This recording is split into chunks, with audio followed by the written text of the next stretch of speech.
What is up? Hello, hello.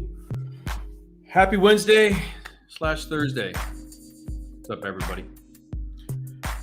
Big day. It's March 16th. Just is. We're making it up. How's everybody doing? Good to see you. I am back. It is great to be back.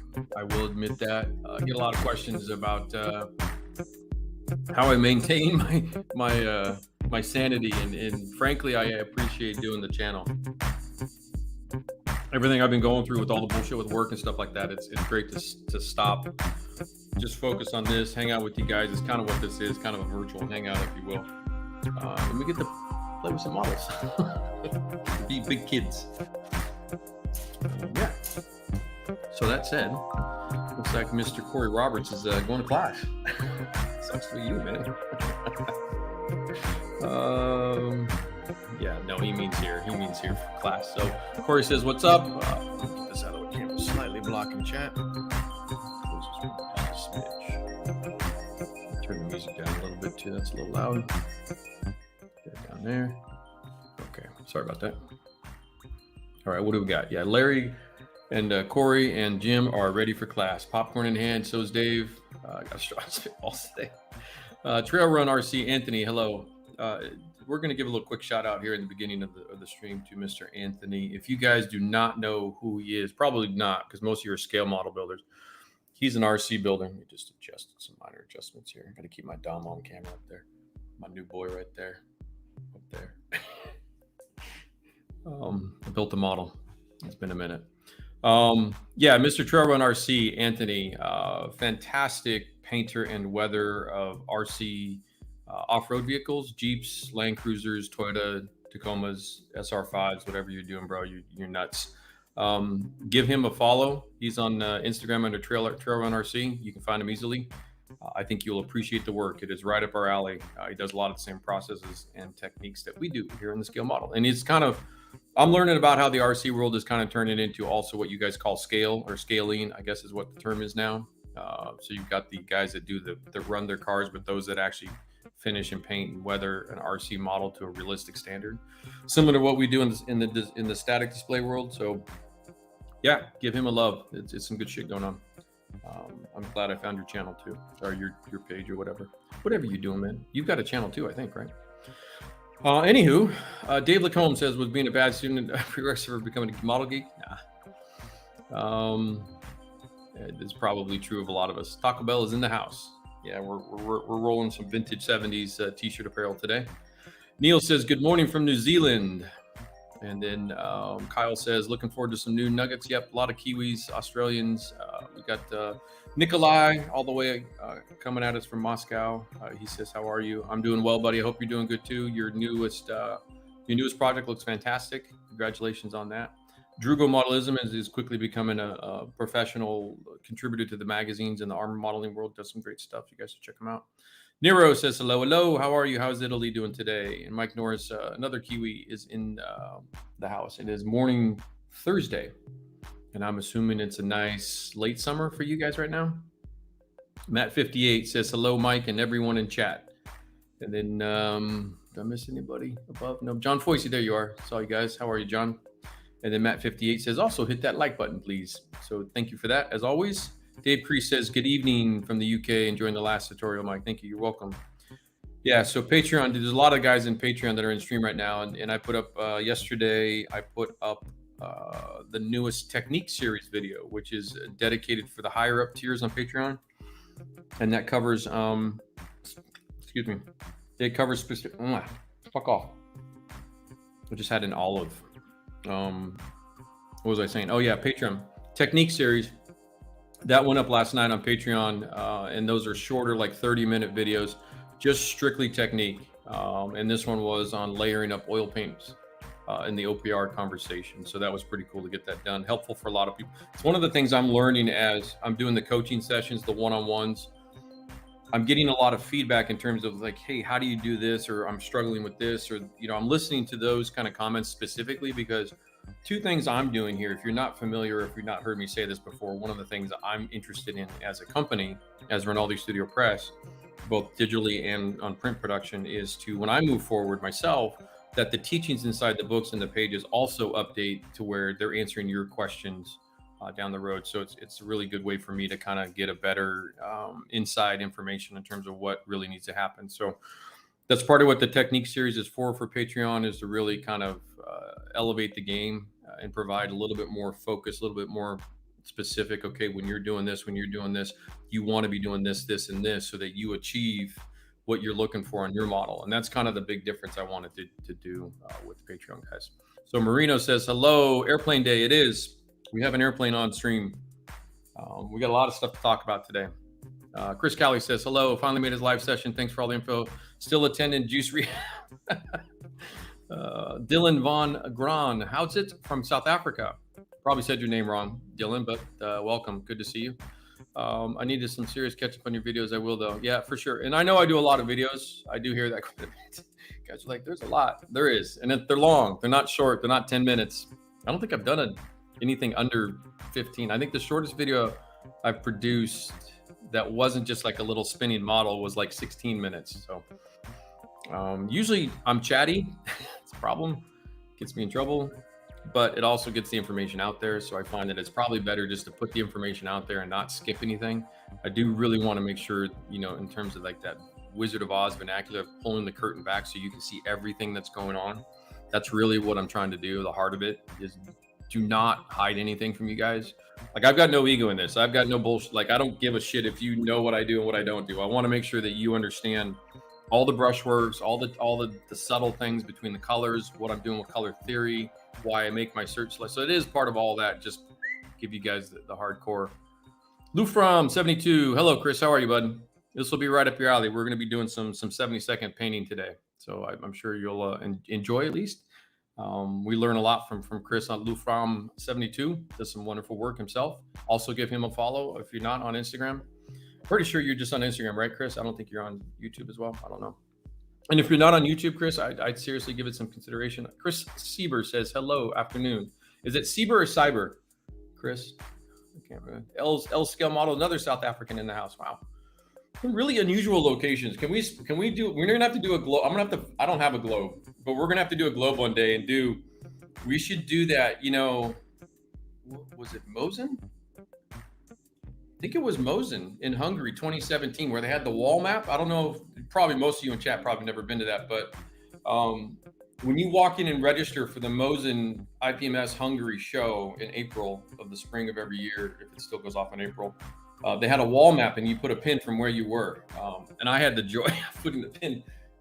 Yeah, Europe was over here. So if you're looking at the map, I was way over here on the left. There was like one little pin and that was Rinaldi. But I probably should do something like that with the globe, because there's so many cool locations, like, South Africa, New Zealand, Singapore, whenever Zal wakes up and says hi, UK, all the heart of Europe and stuff. And then there's, obviously there's a few from South America and some other places too. They're pretty cool. I'm a big fan of all that. So let's see what else we got. Larry says, where do the tracks go on that thing on your bench? Oh, gotcha, Larry.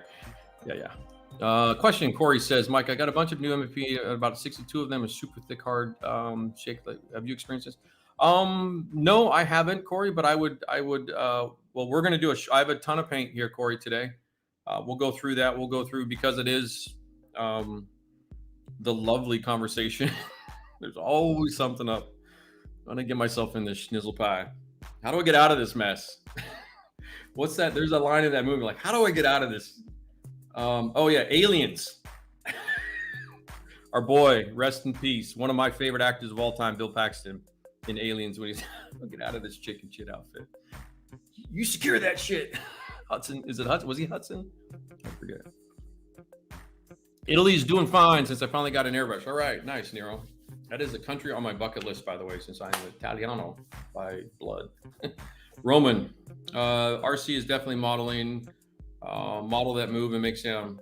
Yeah, so yeah, there is a transition happening in the RC world where there is a lot more people today in terms of what used to be in the past of actual accurate painting, weathering, patina. Now it's always been going on, but it's starting to gather momentum as we see these things happen. So the tip of that spear, in my opinion, one of them is Trail Run RC. He does some fantastic work. So definitely give it a shot. And it's a little bit bigger scale. I think he's probably, Anthony, you're in 10th scale, I'm guessing. Is that right? 10th, 14th, 12th scale? So slightly larger vehicles, they're probably taking up my whole workbench, but he's doing really good stuff. Vivian, another South African, although an expatriate living in sunny 73 Virginia. You've had a hell of a winter, man. Like, has it even gotten cold? Model guy, what's up? He's saying hello to Lufram. And then finally seeing your aircraft working by. Very stoked to see how you approach it. Yep. We're going to have a big conversation today, guys. Today will be the opening hardcore round of just a little teaser. We're going to do greetings for another 5-10 minutes. I need to transition my brain from just every day into what we're doing. So give me another 5-10 minutes of chit chat.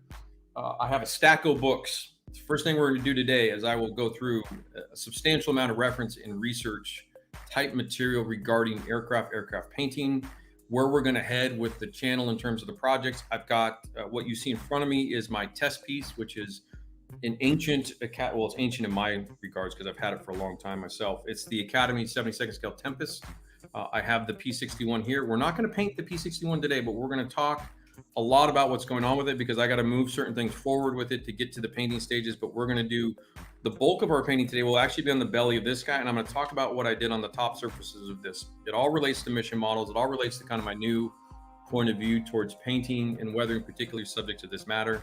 So we'll go through a lot of that here in about 10-15 minutes. We'll get rolling. If you have any other questions, put the word question like Corey did, and then we'll try to catch it. Just general hobby questions, you're fine. Steven Zarzecki, how are you, brother? Yeah, it is my Dewage is up there. I just changed the shelf today. I was like, you know what? I got to put him up. I had him in the other room, and I was like, it's the first snap I've done in the gunplow world, guys. That's called snap when you put, because the kits don't require glue, called snap build. So I snapped him up first part of this week because I had the box and the thing. It's the last kit I have that's unbuilt. I've officially, and this is weird, super weird, I officially do not have any new models in my stash anywhere that are not built. That's the first. I do not have a kit that's laying around. That was the last one. This guy right here. It's a Dewage. It's a desert kind of combatant, if you will. That's why it's in the kind of brown and tan colors. Carlos Ruiz says hello. Thanks for not forgetting the aircraft crowd. No, we got you. We got you, brother. Jason, how are you, man? How you doing? Joe Bringus says hello from Miami. Jason from Dallas. Jim, I forget where you're located. I should remember. Vivian's from Virginia. Steven, you're out there in the. Is it warming up at all? Spring? You getting a little bit of spring yet, Steven? Magic Norm says hello from Montreal. New to modeling, MMP. Hope to learn new stuff. Okay, sweet. Welcome, my friend. Not been to Montreal, but been to Toronto quite a few times. So my Toronto Indians are probably lurking somewhere. David Ross says, "Hey Mike, looking forward to the session." David Ross from Nairn. Nairn is where? UK? Or am I wrong in that? So this is why I need the globe, dude, because I need to start getting my geography down. I was really good with geography like when I was a little kid. I could give you the capital of every state and every country. David Cree says, Mike, question. After the tutorial, what sort of color dust for the first layer over Dunkelgelb? Dust is dust, Dave. So I don't, what you're seeing in terms of on the what you're seeing on the Patreon stuff and what you see me do with all the, if you pay attention closely, and you guys are I'm gonna push you on that a little bit. Notice what the color palette on the OPR on this stuff. Oops. That dust color is always that dust color. You know what I'm saying? If I need to tweak the dust color for the base color, in other words, you're talking Dunkelgelb, I might throw in a touch of ochre or something related to, this is called ochre, but it's kind of in that Dunkelgelb thing if I need to. But my dust colors are always my dust colors.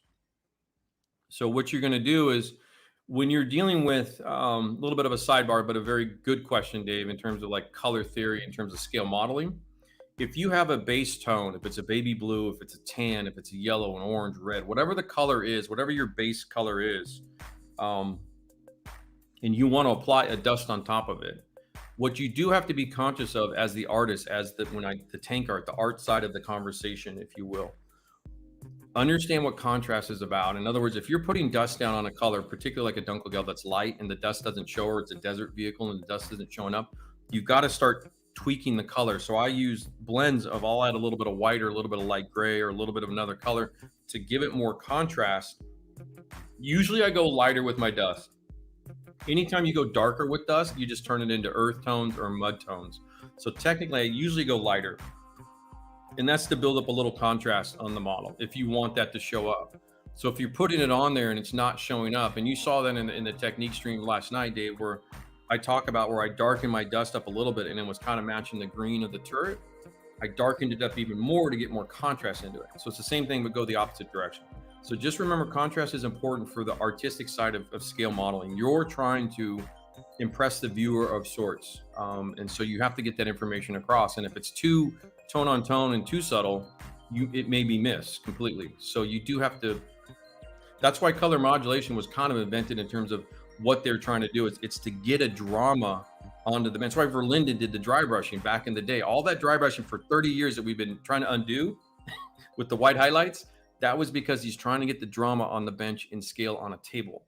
So the artist part of this conversation is important. Now you can go pure 100% realism and stuff like that, but if you're trying to get some life and some pop, some visual interest, that's what you're gonna have to do.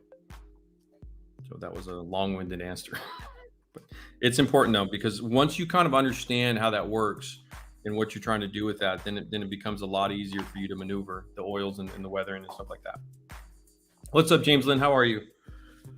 I've neglected YouTube channel once we moved to 30 hours. I feel you, Chris. I do. Yeah, I'm on that because you probably have a day job too, I'm guessing.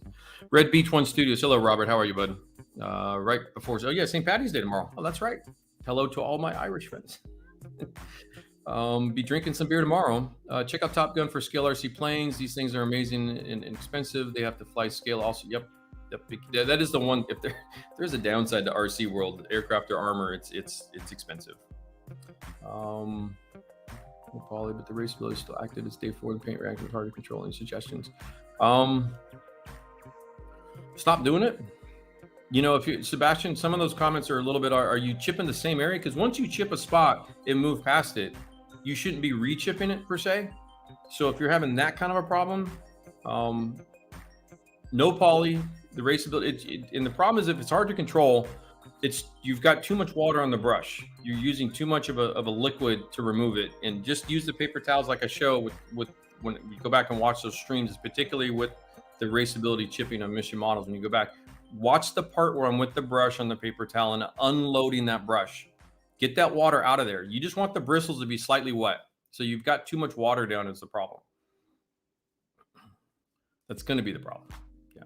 And also, by the way, too, a lot of times I'm concerned when I hear these comments because I'm like, wait, are you chipping like the same spot over and over and over again kind of a thing? Because like you should get your chips and move on, and then you never really touch it again. Like that's kind of one of those, like, maybe nobody talks about it. So if you're chipping a section and you chip the wing root, you're not going to keep chipping it. So it's kind of what, once I've done, that's erasability right there. Once I've done that, I move on. Just, that was a test, but that was kind of what I'm saying. And so if it's muddy at that point in time where you're having, like, you can't control that, then there's too much water on the brush is what that is. So just get the water out of there for sure. That's going to be the main thing. Got pretty cold. Okay. You've had a bit of a bounce up and down. Yeah. RC planes will bankrupt you. Yeah. The RC crowd will hit that wall. RC helicopters too. That gets real pricey. Been a strange winter in New Zealand, 60s one day, snow. Yeah. Good. That means the backlog builds are safer. Yeah. Yours are, Steven. But you never know, my friend. Yes, Jim, it was. You're in Connecticut. Okay. Winston, Connecticut. Okay, sweet. Yeah. I do like to know where people are from. I enjoy the kind of the various peeps where you all are.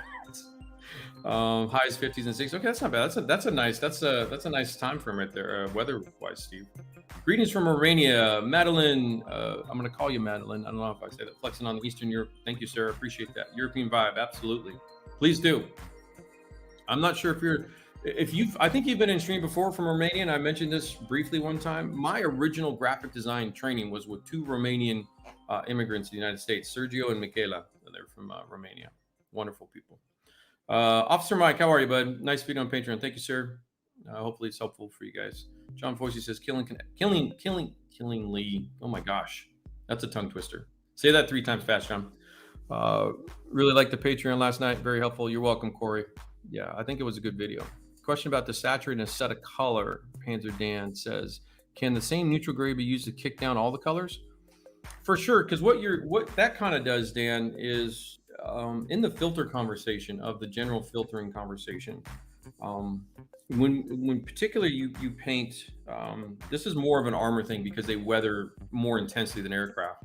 But when you paint multiple color camouflages, like you've got, two colors here, you got two colors there, whatever, even three colors in German armor case, or even some Russian and stuff, like three, four colors, stuff like what happens in the painting world when you paint the pure colors down. There's a theory that you should filter that, and what the filter is, the kind of is same thing as a camera lens filter. Is like if you've got a yellow filter, it'll tint the whole thing a certain tone, if you will. The point of that is to harmonize the colors, to bring it into a kind of a scale reference, same kind of into the art conversation. This is more being an art side, to bring it down into the size of what it is and kind of what those really look like. And when you paint raw German three-tone in actual pure colors, it's a pretty loud conversation visually. So you put a filter on it, technically. What you're going towards, Dan, or what you're talking about, is you want to cut it down. So you want to first off desaturate it. So yes, you can use a neutral in there, which is what the gray is you're referring to cut that and desaturate. Desaturation means fully saturated color is like that's a fully saturated orange. I will throw them together and they will not like each other. That is a desaturated orange. This is a saturated orange. Does that make sense? Saturation is the purity of the color, how pure to the range of tone it is. If it's a red, if it's a yellow, if it's a green, it's a blue. That's what saturation is. So, and you have this on your cameras, on your iPhone, whatever. You can desaturate your photos, and that'll neutralize them, bring them down. Like full desaturation is black and white photos. So in kind of that conversation, I use camera analogy for filters in particular in saturation, desaturation, because it's easy for us to understand. So what you're trying to do is you're trying to take that saturated paint, knock it down. To what I was trying to say in my long-winded answer is, if you throw that neutralized color through all three of them, it's the same theory of when you filter the whole model after you paint it. I like what you're talking about, Dan, because I actually prefer to cut my colors down out of the airbrush. One way I used to do it, another way, Dan, another way to go is I start with a light Dunkelgelb anyway that's really desaturated. My preference on Dunkelgelb, especially post 43, 44, is that kind of pale tan color.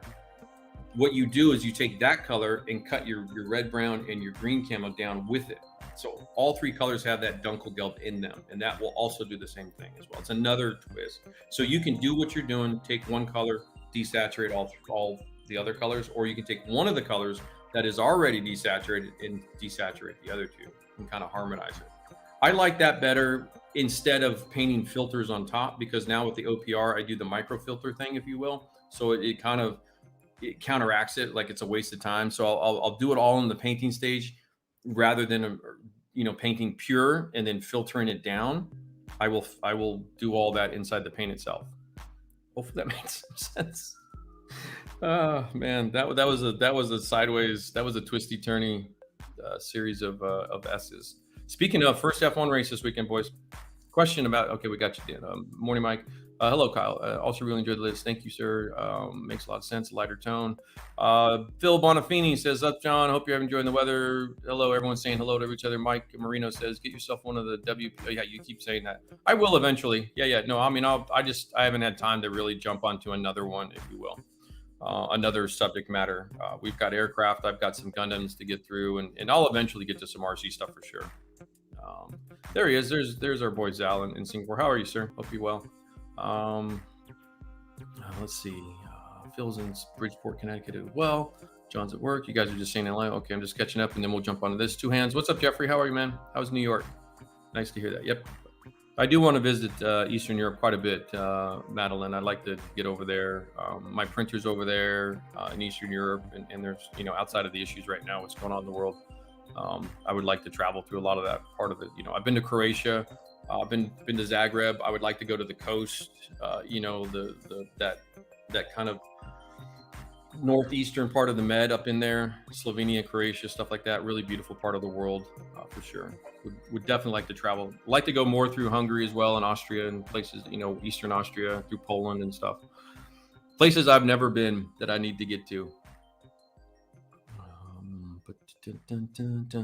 Okay, so I see there, Sebastian. Let me scroll up, starting to mix into predestined, desaturating. Okay, sweet. Yep. Yeah, there's no right or wrong, Panzer Dan. You've got options, so definitely Sparrow on mother color. Okay. F1's this week. Yep.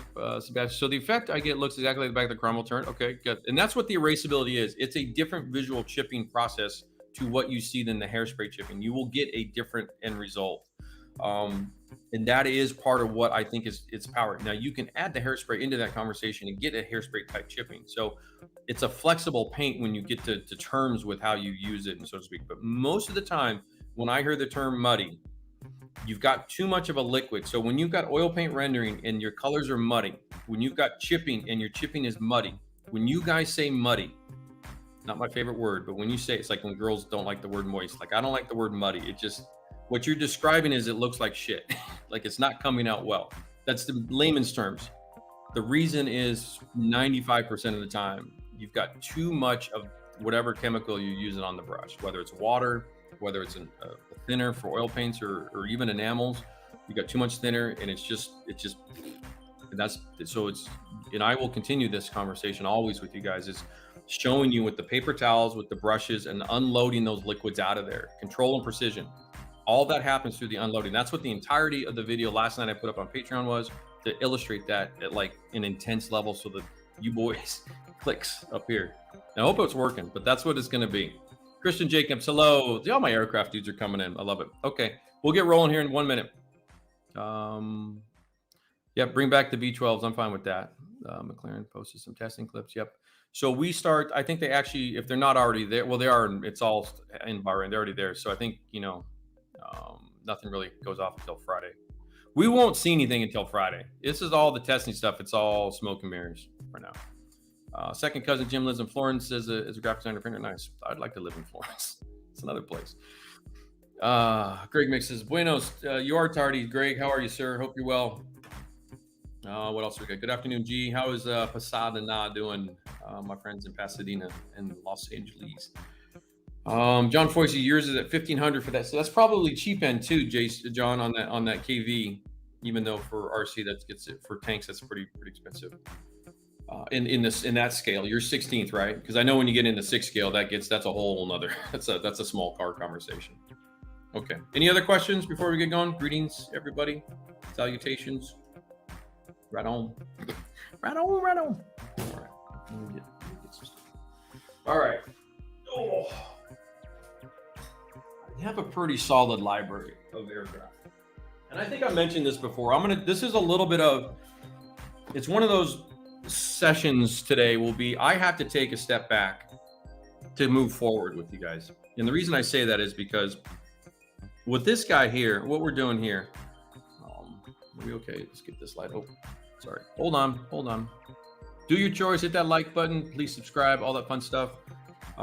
We've been rocking and rolling on Patreon. Give that a consideration. All the links are in the description down below. But one of the things with aircraft in particular, when you have to paint inside out, as it is in scale modeling conversation, aircraft rules the roost of this process, where you have to paint all this little inner bits before you can really start to seal the model up and close it up. In the armor world, in Gunpla, even Navy ships, submarines, stuff like that, you can rock and roll pretty quickly when you get your model closed up and get going. But the aircraft guys, that's not how it is. There's very few projects that you can paint right away. So you always have to deal with the cockpits inside. And for someone like me, that's probably part of the hesitation of why I haven't done as much aircraft as I'd like to. Time constraints and stuff. But I think if you look at a guy, and I've got a book from him here, and I am a friend, I haven't talked to him in a long time, but when I see someone like a Brett Green who produces, and Spencer Pollard's, who can crank out aircraft at a pretty fast pace, they're comfortable with that situation, with that process. And anything that we talk about, any kind of thing that in the scale model world, whether it's, painting little figures, doing RC, tanks, whatever it is, it's going to come from mileage. A lot of what we talk about, you guys get impatient in terms of like, this is wrong, this isn't. A lot of it is because you don't have the experience in it yet. And that's a simple conversation to have. It's just, well, you've only played one game and you've got a whole season of 88 games to play here for NBA, and it's game one.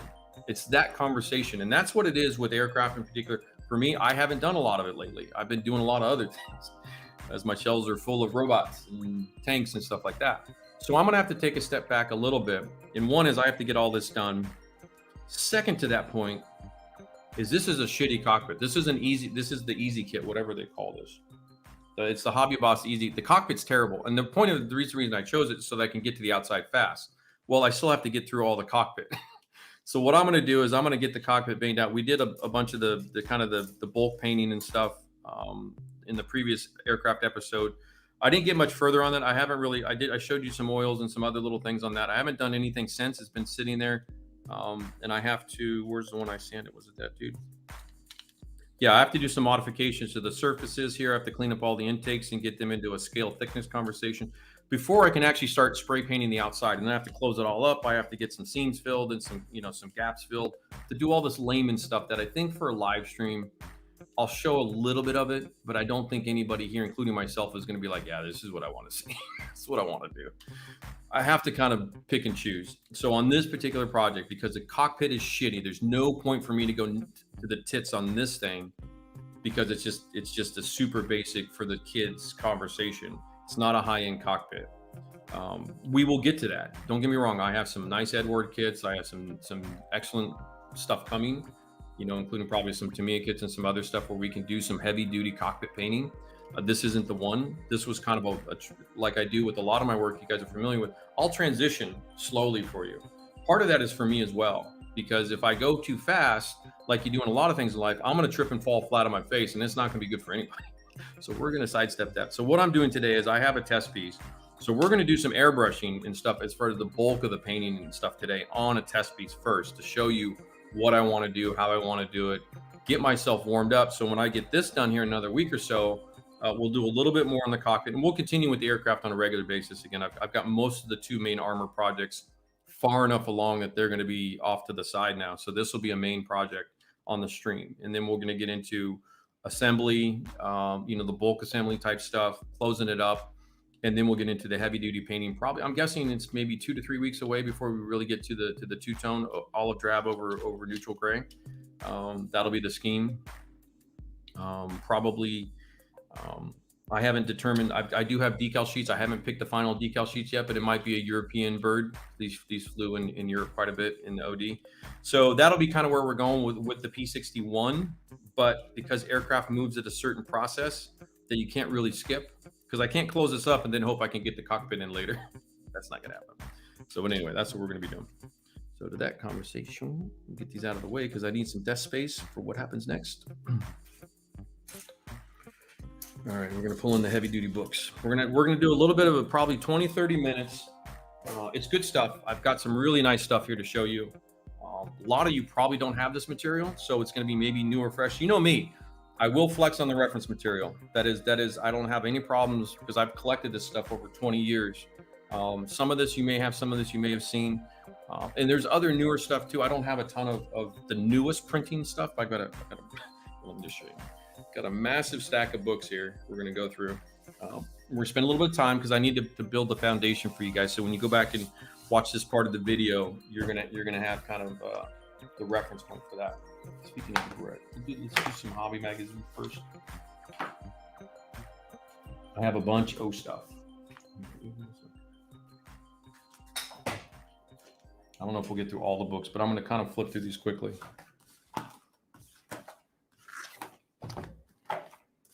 Got a lot of stuff here. Got the squadrons, PBYs, and then the aero details. Okay. This guy here, he's in this stack too. Okay, let me get set up here and pop that open a little bit. Probably get a little bit of glare from the light. Yeah, I'll have to hold them up. Okay. Final questions here before I dive into this. But yeah, so Sebastian, we got you there. Let's see what else. Baron jumping from a lunch break. Question: are you going to be hitting the aircraft filtering when you shoot through something like a stretch out? Yeah, well, I mean, maybe. We'll spare on. We'll talk about that. We'll talk about why and why not, if that makes sense. I do know what it is. I do know what you're talking about. if anything with RSB and me and everything is, I don't want to use the word cliche. I'm not trying to be negative because it'll come off like, or you're talking shit. No, that's not what I'm doing.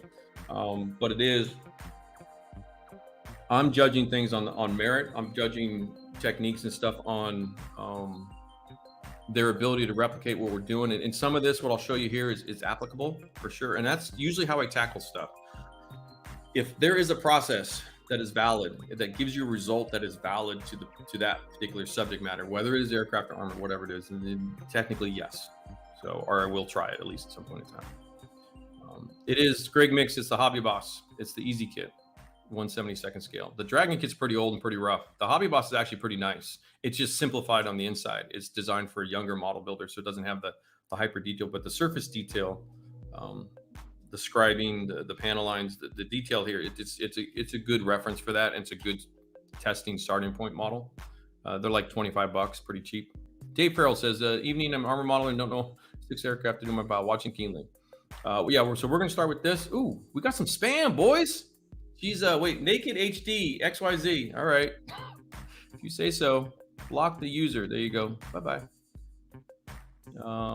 That's been a minute. Yes, Larry. That's where this is all leading into that kind of stuff. So Panther Dan says airplane modelers are 5 years. Yeah, there's relative conversations about that kind of stuff too. I don't get into that too much. When do you do? Yeah, I'm going to do a little bit of a zoom here. We'll get this kind of set up. Okay, so let me dive into this and give me a few minutes to get through the bulk of this, and then we'll dive into some specifics, and then we'll get into. I've got about 20 bottles of paint in front of me over here off the side, all mission bottles because that's primarily what I use. But I have painted. You know, if you guys have other brands of paint, it's painting's painting. It's kind of all relatively the same, so it'll all be applicable. Yeah, I blocked him. Then Naked XYZ's out. Unfortunately, I mean, hey, I'm here to have a party. I mean, you want to join the crowd. Greetings from Argentina. Hello, Bernardo. How are you, sir? Tracks, rollers, tow cables, workable stowers, locker, road wheels. Well, you guys are talking to. Okay, so and there is, yeah. So I've been around a long time. I'm aware of all the conversations. That whole thing. I don't get into it too much anymore. You take your opinions, you do what you want. I don't really care with that kind of stuff. I think what I'm going to be doing in the future in terms of what I'm doing with the aircraft, I think it's going to go over pretty well in terms of it's kind of the approach I have. If you're familiar with my work, you'll understand how I approach things. I approach it from the standpoint of I'm familiar with the work that's around me, so that it's always good to have an idea of what people are doing, which is great. And then I also have a game plan for my own personal style. Because I'm an experienced modeler, I know that I want to have a signature look that when I put down, you guys know my armor pretty well. And even some of the other robot stuff, and too, like when I put it down, you understand it. And so there is, for me, from a personal scale modeling perspective of how am I going to approach aircraft and stuff like that, because it's the major subject left to really for me to get into. It's a big group of people, as you know. And some of it gets pretty intense. I've been around Hyperscale and ARC and all the other forums for many years before Facebook. And I've shunned Facebook. But a lot of it is that's an absorption of time that just I can't spare. I've got so many other tasks to focus on. So that's why you don't see me super active with the groups anymore. But there is a lot about, especially aircraft. It's probably the most contentious of the groups. Although I do think there's some other crowds that get pretty intense as well. But I think in terms of contentious, like an argumentative standpoint. So take me in Switzerland or Finland or whatever you want to do. I tend to take a little bit more of a neutral stance because I want to do what I'm going to do anyway, if that makes sense too. So just some print material.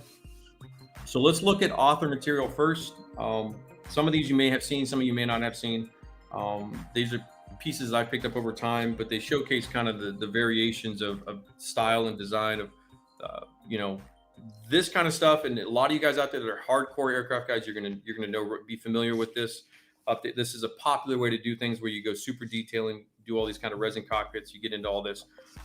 Truth is, this is Matt. Look, guys, even making vacuum form in his own canopy, baller. But where we're going to kind of play is let's get into kind of the painting and weathering. He's got it. I love it. This is kind of my attitude right now too, is there's a whole bunch of this right here. It's really cool, right? All this, he goes through the whole thing on this. 2 cockpit photos. Yeah, that's money. Because he's like me. He knows that once you do all this work and get this in there, and the most, you're not going to see schnizzle pie. So that said, what we're going to be doing. One of the reasons I like this thing here is this is a little bit kind of more in the classic, maybe let's just call it classic. You know, I mean, it goes back a few years. This book is, I don't even know the published date. This predates a lot of the current painting styles, although it's got a little bit of a kind of an intensity to it. If you look at what he's doing, he's just going from a base primer into base camouflage. You're going to find this is, in my opinion, I still think this holds a lot of weight, even though I know current trends have transitioned away from that a little bit. And the reason I'm talking about this now is you're going to see me, and what I'm doing is you're actually going to see me go back to this a little bit towards more of a classic primer paint stage process. And part of that is most of the subject matter, there is some it applies to, and I've got my jet book here, we're coming up to it. But a lot of the stuff that applies, especially vehicles, and what I would say vehicles like aircraft, tanks, planes, all this stuff, there is the overriding conversation of military aircraft in particular and how long a service life they have in a wartime environment. So 190s, 109 Spitfires, stuff like that. This kind of a look that you get from that is what we're going to kind of, we'll talk a bit about that. But I look at various publication type stuff, and I go through all these kind of things. I get a feeling for where guys are going. Now, this one here, he goes a little bit more intense in the cockpit. There's your super, and we'll do this too. We'll get into all this stuff in future builds for sure. Whether, I don't know what, I mean, I have some stuff. I have to go probably 48 scale. But you see here, we're talking about early pre-shading techniques. These are going to be important topics to talk about. The spraying through stencils, stuff like that. There he breaks it down. These are good books to have. If you guys don't have, books like this, it kind of like, you just need to kind of understand what's going on. Primer stage, he's putting down the color markings, he masks them off, he puts down the camouflage. It's a beautiful graphic representation. I mean, this is probably one of those books that's flown under the radar. Most people don't really know. There's mostly Spanish guys that wrote this. I never saw, there probably is others. But this is a beautiful graphic representation in 2D of the painting process. So I respect that in terms of it really breaks it down. It's a good foundation type stuff to have. Again, know your subject matter, know what you're doing. This is I get questions like, I had a question today about model building on a subject, and he was asking a question about it. I said, well, you've got to go back and do your research. You got to learn what you're doing, what you're painting, and stuff like that. Then you go into your traditional hobby magazines, Air Modelers, David Parker's operation, always been one of my favorites, kind of the benchmark, the Tamiya Aircraft Modeler, I think is what it's called. There's another one up there too. The two groups of British publishers, they do, and then there's of course the Spanish and the French publications as well. General context model building, these are you guys that write this stuff in, and basically your quote unquote semi-pro level stuff. So I have a lot of this kind of thing. And what I do is, David, it's all hand painted plywood, by the way. Hey, look at that. This guy was doing it long before anybody else. It's all hand painted Mission Models paint on this guy. So there's a lot. Again, the paint's powerful. We'll walk you through all that too. But the variations between what I consider on say, for example, a David Parker side of the conversation, Spencer Pollard, where they play a little bit more on a even Marcus too. I think Marcus hasn't done a lot of aircraft lately, but really controlled, realistic type efforts. And if you look at this, what stands out for me in the modern context of what we're talking about is there's not a lot of early airbrushing work underneath it. So to the black basing conversation, some of those other ones, I think it has its place in a certain type of genre of a certain type of subject matter, but not for everything. So with the aircraft conversation being so broad over, basically decades and decades of different types of subject, being able to maneuver yourself between the techniques is going to be more important to me or to someone who's going to teach you versus taking a technique and it's always what you apply in every single project. That's kind of a key talking point, if you will. So it's again, it goes back to kind of finding your place, finding your style, what it is that you're looking for. So I go through a lot of these things here. Magazine stuff's pretty common. Then, like I said, I mentioned Brett earlier, you've got a little bit more of the MOOC, if you will, which is the Japanese term for kind of a magazine book. It's basically a magazine in chapter form without the heavy advertisements, but you're getting, Chris Watt, there's another good name. If you guys don't know this fella, Australian chap, some of the best airbrushing work in scale model world over the last 20, 30 years. Chris is well known in that world, but just kind of what he does and how he does it. A little bit more of a simplified process. He did a lot of post airbrushing work, a lot of post work in terms of that. I'll do a lot of this stuff with the oils. So you'll see me transition out of an airbrush more to how does OPR work on aircraft? That's going to be a big thing for what we're doing. So Steve Jones says, hello, how are you? Got the early part start time. You're good. We're just going through kind of just a background. We're going to get going here in a second. I just want to get through this because I don't want to have to talk about this all the time, kind of a thing. And I will bring in reference and research material into the fold. But just kind of the standardized looks that we're seeing from other authors, if you will, what their point of view is, their style. Brett's got a pretty specific style, but I find a lot of it is based on good. Probably if anybody out there, Brett is one of the better researchers. He will do his homework. It may seem on the surface of it, he makes it look easy. The man does his homework. He knows his shit, and that's important. But there's other things too, like using pencils and creating the final look, and additive weathering, reductive weathering. What do we do with that? How do we do that? It's relevant to aircraft as well. All those kinds of things. Yeah, it's good. I mean, this is stuff you can spend hours on. It's just really cool to see all this stuff. And then there's this dude. Shuichi Hayashi-san. If I say that, I hope I'm saying that correctly. If you guys haven't seen this gentleman out of Japan, it's gonna blow you away. That's a scale model. So he does a combination of one thing I like with his work, and it's different to my work in terms of perspective, in terms of how do I display my pieces. He puts a massive amount of effort to getting the model into a setting that creates the actual environment outside too. So there's a lot of work with this that he does, because the romance of aircraft in the sky, flight, that part of the romantic side of aircraft modeling, I think guys like this really embrace completely, and I appreciate that. So this is a good one. I don't. This book comes in print or not. I'm not sure its availability. This was one of the books I'd ordered way back when. Kind of like my stuff, it took a while to show. Taking a while. He's one dude, so I have a lot of mad respect for that. I think he's got a second one now. He might have more. And I think he authors for, I think it's Scale Aircraft in Japan, which is a heavyweight. But this guy's work is, if you haven't seen it, it's pretty substantial. But this plays into kind of the much more modern painting conversation of how you do the salt technique, which is turned quite popular. I'm forgetting his name. He's a German modeler, I believe, who really pushed the salt technique quite far on his painting. I think he's been featured heavily in both Air Modeler and the TME magazine, stuff like that. But this process of the salt painting technique, I will touch quickly on this in this video right here. Is just you're going to have a better time with salt if you employ multiple types of salt, between the table salt, kosher salt.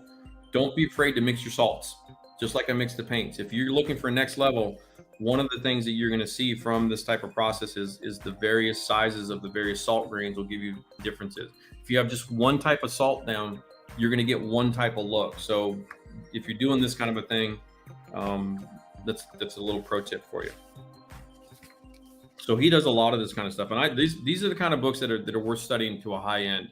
Like, how is he getting that separation? Well, he's using a liquid mask. So what he's doing is, if you look at Navy jet, when I say Navy jet, I mean the U.S. Navy predominantly, is when he's looking at the way the panels are broken down and how they're painting them, how they're repaired, he's looking at how repair crews are painting the jets.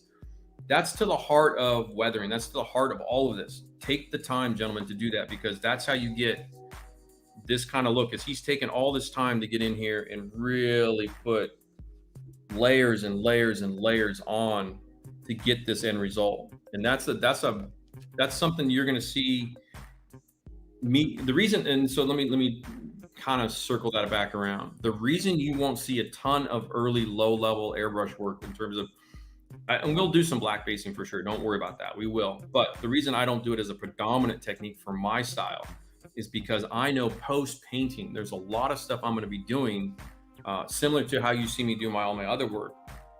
There's going to be no surprises here for you guys. I guess just to quantify that.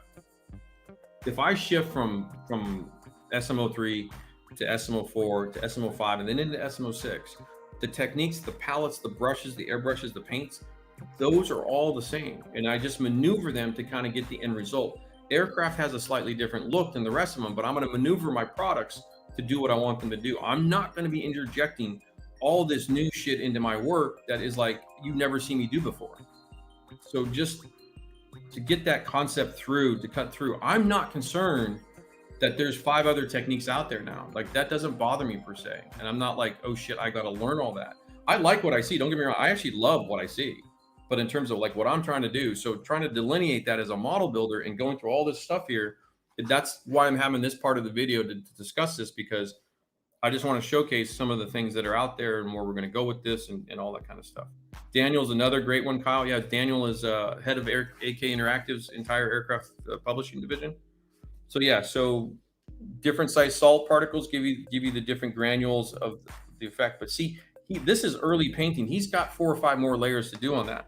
So it's really impressive to see this kind of stuff. So I recommend, if you guys want to, I'm going to be able to pull some of this off in other processes that are more my stuff. But I do like to see how this happens, because that gives me a foundation to go, okay, this model builder, he had to do this, this, this, and this. Okay, so how do I achieve that? How do I solve my problem for that? What are my solutions? And if you guys are on Patreon and all this stuff, you'll understand what you're sitting here for. Even though we're entertaining, we're chill, and we're cool, and it's a lot of me talking today. Cutting through the bullshit, if you will, of the hobby. That we're men and we love the bullshit so much. It's that I've got to solve problems. I've got to sit down and figure out, how do I weather my F-14? How do I do that? Not how he did it, not how Daniel Demerbetti does it, you know, or you know, Brett Green or anybody. How do I do it as the model builder? And so I've got to come up with that, and I got to figure that out. And that's the trepidation. That's the hip check when you step onto the field, that you got to make sure your confidence level is at the point where you can execute your game plan. And if you can't, you're going to bump into your skill set. You're going to bump into the top of your, you know, your plateau. So you got to move a plateau up to get more power out of that. So that's a lot of it, what we're going to talk about on the streams and stuff like that coming up. So just kind of give you a preview of that. So hopefully that kind of hits good stuff. I mean, this is, you know, he is a weathering master. This is, when you see this, and it doesn't matter. I mean, it's you know, he's even got, there's some World War II stuff in here as well. There's a bit of a, you know, I'm a professional. Obviously, I do this for a living. So, I mean, you're going to be humbled a little bit. You're going to be like, this dude just kicked everybody's ass. Here you go. And I like that. I think that I love a challenge like that. I find myself, in terms of being a model builder, that's one of those things that really pushes forward in terms of, okay, I got to really up my game. So to up the game, my friends, you got to pull in the references. Just go back out a little bit. I'll tilt the book to get out the glare too. So what I've got is, I collected over time, and I've got a variety here, because we're going to kind of cover, we're mostly doing props today. We're not doing any, I'm not going to get into any jets for probably a couple months on stream. We're going to get through some props first. What's up, TC? How are you, brother? Okay. You might be right, Chris, because I know with Scale Aviation, thinking that was the name. SA is a little logo on the beautiful books. MOOCs or whatever you want to call them, magazines out of Japan. Yeah, there is the team process of those two guys putting the work together to shoot this stuff, to get that realism out of the thing. But he's building his models with that intent, though, I believe, as well. Besides the white backgrounds for the actual published material, for the cover photos, they put a ton of effort into that, and that's a mad level of respect. As someone who's, you know, when you talk about photography, scale model photography, representing realism and coming through Naoki-san on the Gunpla side of life and all that kind of stuff, the Japanese in particular have really led that charge, and it's to be respected. I mean, they do some fantastic stuff. So, but all those things there, and just like armor and everything else, it starts with reference. You got to have the reference. You got to see what's going on. And I can see even on this cover photo here, this kind of plays into what I just talked about.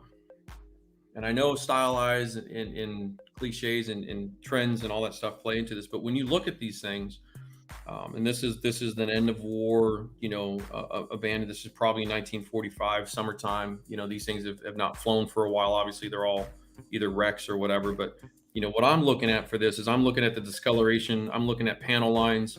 I'm looking at the intensity of the exhaust around here. You know, you've got I'm looking around the cockpit sides.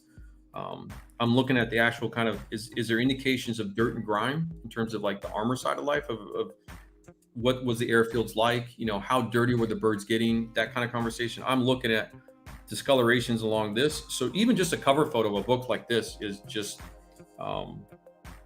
it's worth its weight in gold. This is also another one, just happens to be from Brett. But you know, when you're looking at this kind of stuff right here, You know, I'm looking at the chip. Now, obviously, this is a derelict. This is a wreck. This is not a obviously. This dude's not, you know, in service. But you know, you're looking at, you know, that's red, that's yellow. You know, from studying your references, what I showed you before. So you start learning the colors by learning your subject matter, and then developing out, okay, what am I looking at? You know, what do the rivets actually look like in here? This is probably what leads to sort of the strong contention in aircraft of of the conversation of being over weathered. There is some limited color photography in here. Set the focus. There it goes. You know, what you're really seeing versus, you know, what you can really pull off.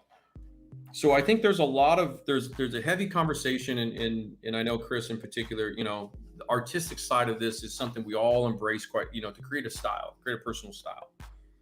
And so that's what I want to push you guys forward. So what I'm looking at though is I need my foundation stuff to build my style from. You know, I need to know how intense panel lines really look. I need to know flake paint on aircraft and what's happening. You know, then you've got a reference of, even though that's actually a blurry photo in the magazine. You know, you're looking at a chip on the Balkan cruise here, and then you're looking at, or on the cross here. I don't know if Luftwaffe calls it the Balkan cruises. I'm sure they do. You know, that size of a chip, and you're looking, you know, but you want to see it up in a smaller reference. It's the same. I actually try to find that too in my references. I really look for photos of multiple, you know, you've got multiple views of the same aircraft. If you can find references of that nature, this one here, mine's zoomed out. All right. Sorry about that. Actually, I can probably put it up a little bit more. Some of these books are pretty big. This is why I chop mine down. You know, but I'm looking at stuff like this is really, now again, what I'm going to be doing, or what I like to do is while this book definitely focuses on, it's actually Luftwaffe wrecks. What I like to do though is I'll backtrace a history of stuff by looking at what is really, you know, a destroyed piece. And I do this with the armor. You see this with the armor quite a bit, where I'm going to be looking at a lot of this stuff here, because you can kind of back history. You can back that out a little bit. You know, you can kind of rewind a little bit and then pull that back down. So the references and the research, you know, you're looking at how, you know, metal dents and chips, how wood propellers break, all that kind of stuff. I mean, that's going to be important stuff. So you're pulling in kind of the good quality reference stuff. This one here, I mean, this cover photo alone is worth the price. And this is Dana Bell. If you guys don't know who Dana Bell is, in my opinion, probably one of the top 5 preeminent aircraft research historians on the planet. He does mostly, you know, aircraft stuff. Writes the books. This is his own classic war. This is published by Classic Warships, but I'm not sure if Dane is part of that company. He might be. It's been a minute since I've been on the hyperscale train. That's the Corsair prototype. But again, this type of stuff is I mean, this is, you know, this is what I'll pay money for these photos. Like that photo right there, and the time life stuff that, you know, there's a whole conversation about the color photos of time life. You know, what you're seeing in here, I mean, this is the difference maker. And then you're seeing what I believe to be, these dots are for this is probably a working prototype. If I'm not mistaken, this is the bird cage is dotted with the white dots for photography, for focusing. I believe for aerial photography, that might be what these little white dots are for. This is probably still in the US. It's probably off the coast of California, if I'm not mistaken. I might actually tell you where that photo's taken, because here's another. And again, when you're trying to tell colors, you know, when you're trying to determine colors from color photography, when you're trying to determine paint colors, that's a very teal, green, blue to me. It's the same basic bird. That's a very, very blue. So the camera changes, the film changes, you'll get shifts in that kind of stuff. Oh, you're nice, Vivian. That's good. So he's still very active in. Again, I was probably pretty active on hyperscale, you know, 8 to 10 years ago, before I really had to kind of just commit to the armor side for a while. But I pick up his stuff. But this is, you know, you need to get the hardcore reference and research material. Again, I like to reinforce this for you guys. Anything I do, nothing happens in a vacuum. Like, I'm just not making shit up. And as much as it's nice to mimic other guys and other model builders, I'm looking at what you're seeing here is early days, but within minutes, all the boots are scuffing the paint. So you get this look almost immediately out of the factory gate. And that's what you're seeing. That's the stuff I'm looking for. I'm looking for, see that paint shift right there? That's from his leg when he's throwing his leg over that to get into that, and then that little, that's the stuff I'm looking for. Those are the things you really want to really pull in and look at, and we'll talk about that as we move forward. You know, you're getting underbelly reference stuff. And we're going to work on that a little bit today. Part of what I'm hoping today is maybe find a really good belly shot of something. Not a lot of color stuff, but there's, you know, I believe when he published this book, some of this stuff has never been seen before. You know, I mean, there's you know, combat chipping. This kind of stuff's really critical. Building the style from that, coming up with okay, so I just quickly, because this is how this works. This is the process. I find this stuff and I'll mark this stuff. I'll mark it out, especially if I'm doing this aircraft and whatever it is, and I'll do a Corsair for sure. It's one of my favorites. But what I'm looking at is I know the color scheme from the, you know, we know it's the blue, intermediate blue over the pale, is it pale sea gray or intermediate sea gray or whatever it is. The light color underneath, you've got your two-tone, you've got your what appears to be probably the bare metal, or at least that's probably yellow zinc chromate, the primer popping through a little bit. And you've got a little bit of chipping. I'm looking at the panel lines. I'm looking at what they're doing. I'm also looking at another type of subtlety here is, we get this a little bit on aircraft models, but just kind of, I don't want all my panel lines to always look the same. It's kind of one of those little nitpicky things for me. So I'm looking at kind of the intensity around the hinges. I'm looking at the gaps here. I'm looking at how tight that one is. You're actually catching a bit of light. That lower panel is just like a lower lip. It's punching out just a hair. It's actually catching a little bit of light right there. And I'm looking at the edge of that radius, which is going to be important for the P61 because it has 4 of those intake styles on the wings. Then I'm looking at the oil runoff and the grease runoff off the flaps here. Then notice how clean that is right here because that cowling gets removed. These are the subtle details, all the handprints, all the greasy handprints of the dudes. You know, when they're the Marines, when they're walking around these things and when they're doing this, these are little, study this. This is the shit you got to study, fellas. That's kind of this is the heart of what it is. And then of course you got different types of chipping and scratching here. Probably most likely, because I studied enough of the Solomon's conflict to know that's probably coral. The islands are made of coral. These are atolls. So that propeller's blowing that abrasive material back across that cow. That's probably where you're getting these kind of, you know, hard chipped effects. It's flaking off. You know, this is obviously getting ready to go back out for sortie. So it's got the guns, all that means, you know, all that kind of stuff. And then down in here, armor. This is why moving from armor to aircraft is the easier transition, because we get to go from this stuff, you know, into all this stuff. So I'm looking forward to it. It's gonna be fun. Like, you know, when we're looking at these kinds of things up in here, the grease and the lubes and those bolts and those little things like that. So yeah, this is gonna be fuel drums. Looking at the chipping on the fuel drums right there. And then of course the uniforms, another thing too, pay attention to the uniforms, pay attention to, you know, how clean or how dirty the skin is. These guys have got drips and grease and grimes and mechanics. You know what, he's always that's probably from him always pulling his pants up. Like that's the whole thing. That's how this, you know, his pockets here. Pay attention to that stuff, guys. These kinds of things this photo alone is worth the price of the book, let alone the cover photo. So it's definitely in your best interest. Another one, Eagles Illustrated. You need to know your colors. Picking out camouflage schemes, that's the biggest stress of aircraft modeling. Just gonna call that right there. What is the color scheme? What am I painting? All this. So this gives you the breakdown. Pick and choose. You gotta pick. Gotta have those dudes. A lot of good stuff here. One thing I do like to do though is to step back and to kind of pay attention to.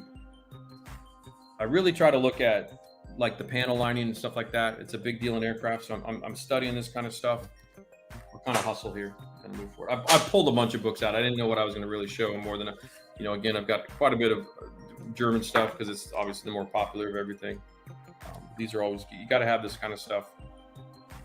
I'm trying to find another, here we go. That's a good one. Yeah, so you're trying to catch this kind of stuff. So what you're looking at in here, you know, the edge of the wings, how they're chipped, how they're going through this. Looks like he's getting ready to fly back out. It's a relatively clean bird, but it's got some, you know, some of the same stuff you saw in the Corsair.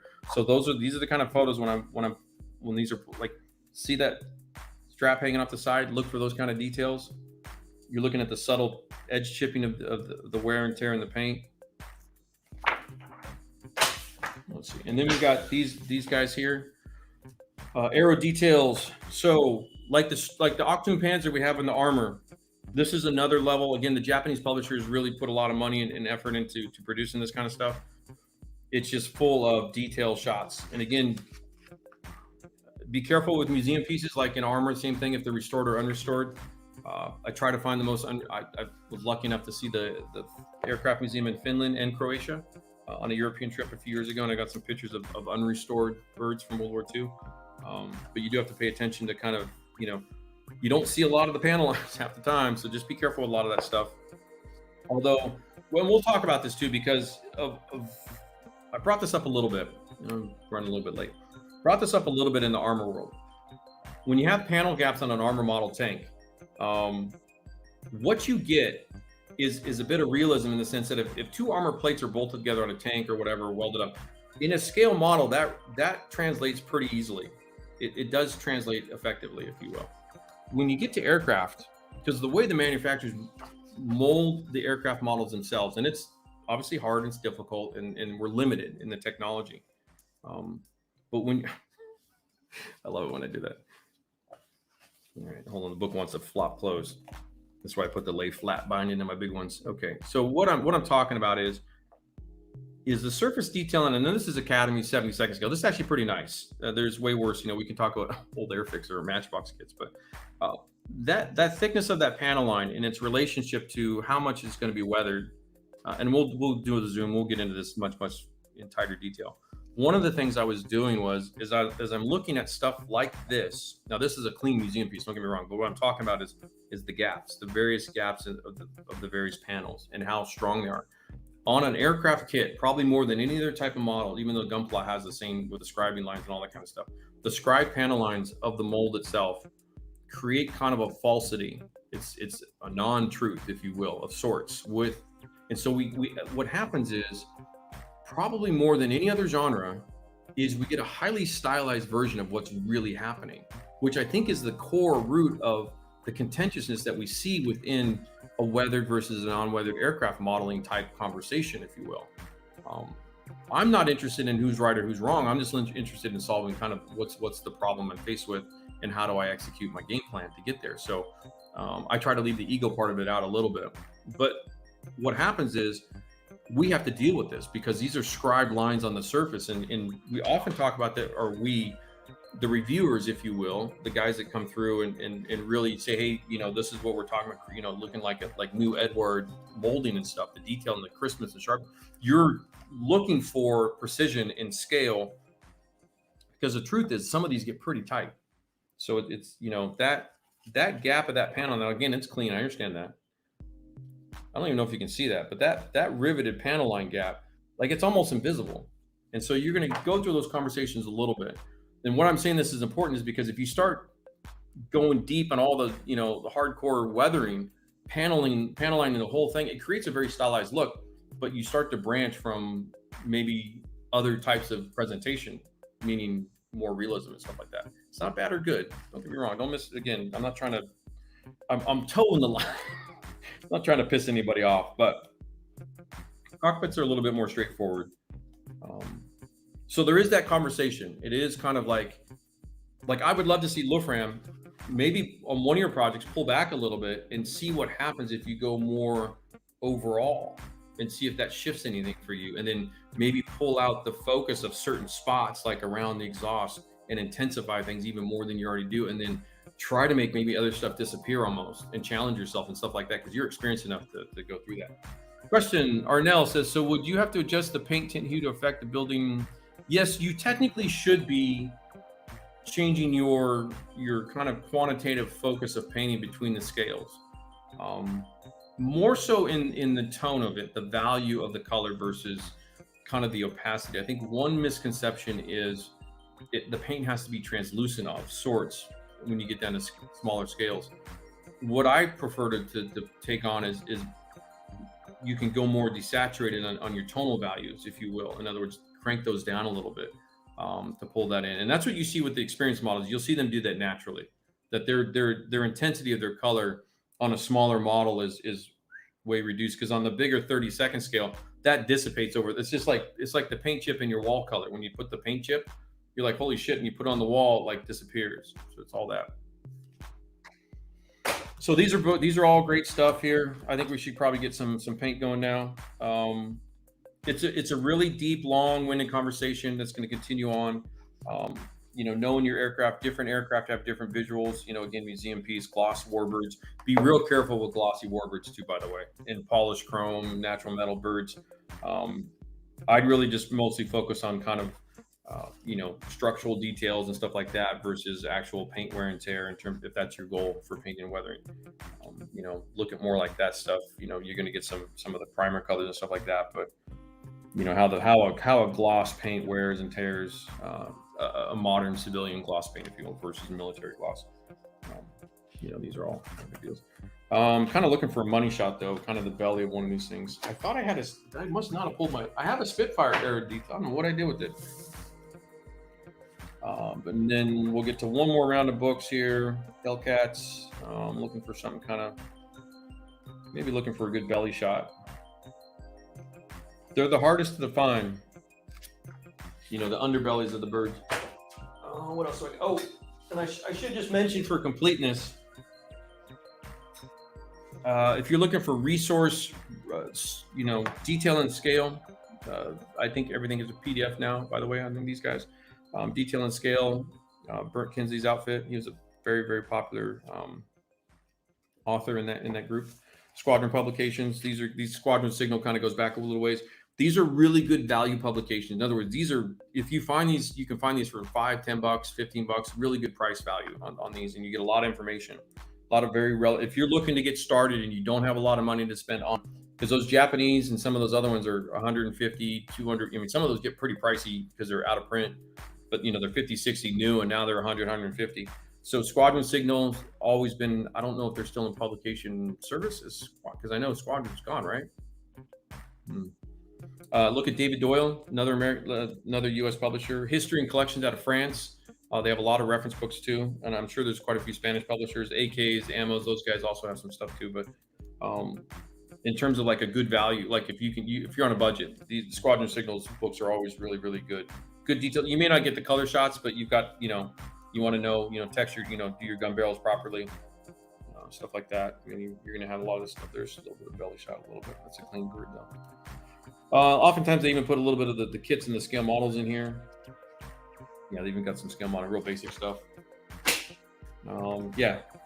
And so I tend to find a lot of the stuff I search for me, as I go more in the weather, what subjects, Catalina's out of Alaska. Now these are poor photos in terms of reproduction. We've seen a lot of these blown up bigger today, the time life color photos.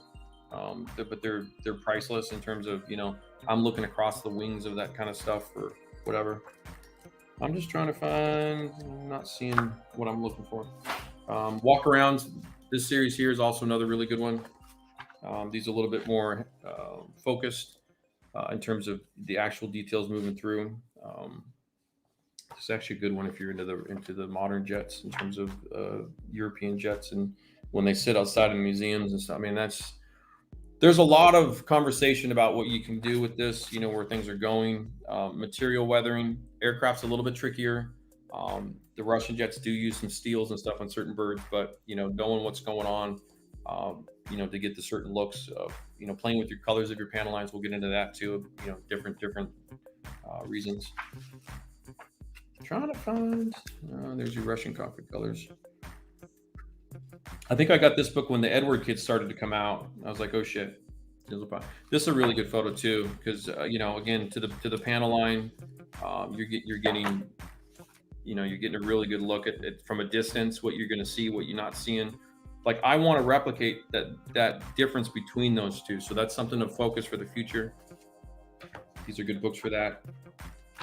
The Starfighters, also, the F-104 books are also great for that, because there's a lot of good weathering reference. I have a lot of Corsair books. I'm covered on the Corsair, by the way. Anybody needs some Corsair information? Just getting,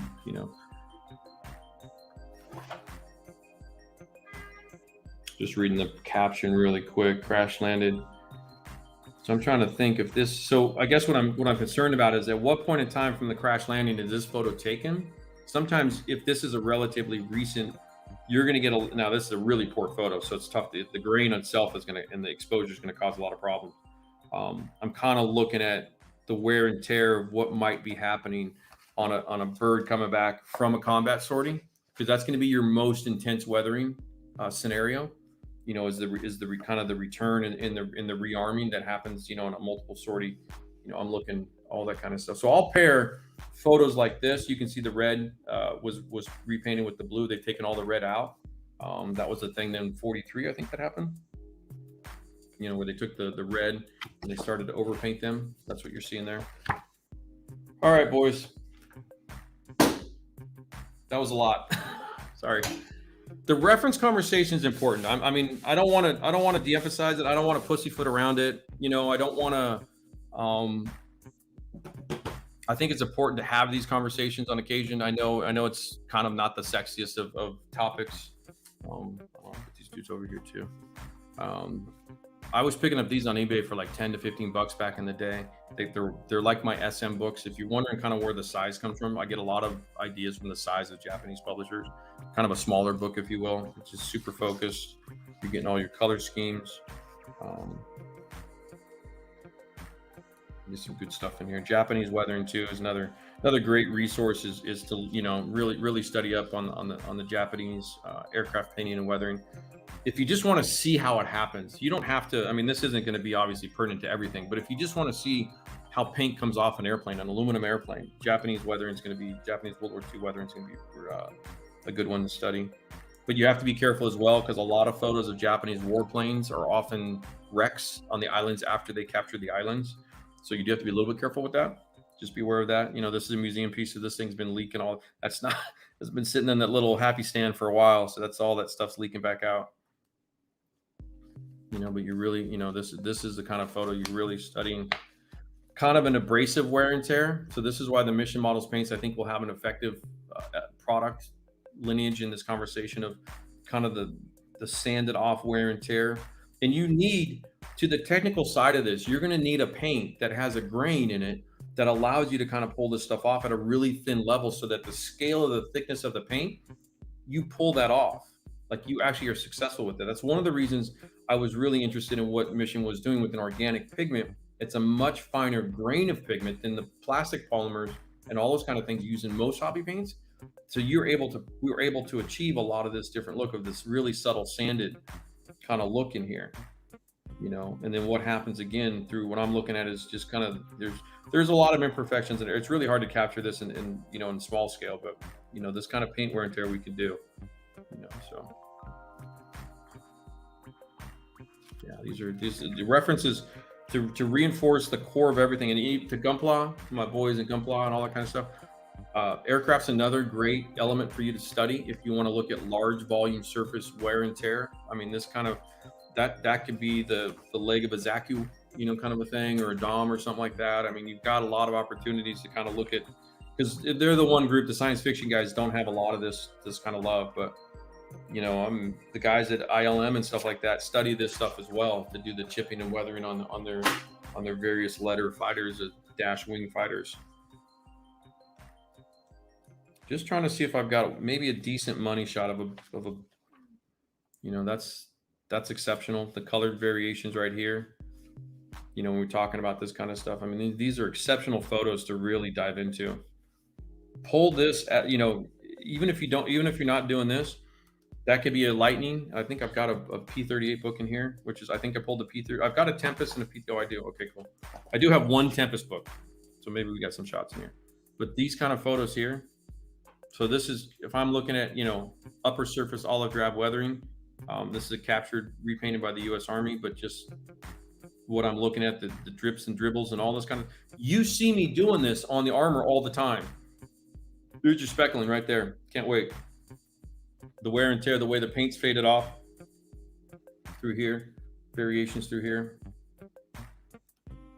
Probably been resprayed, something like that. That's actually a pretty good photo. So, like, for example, I don't have a Black Widow book, which is unusual because it's one of my favorites. I don't know why. Sky Raiders, yeah. The A1.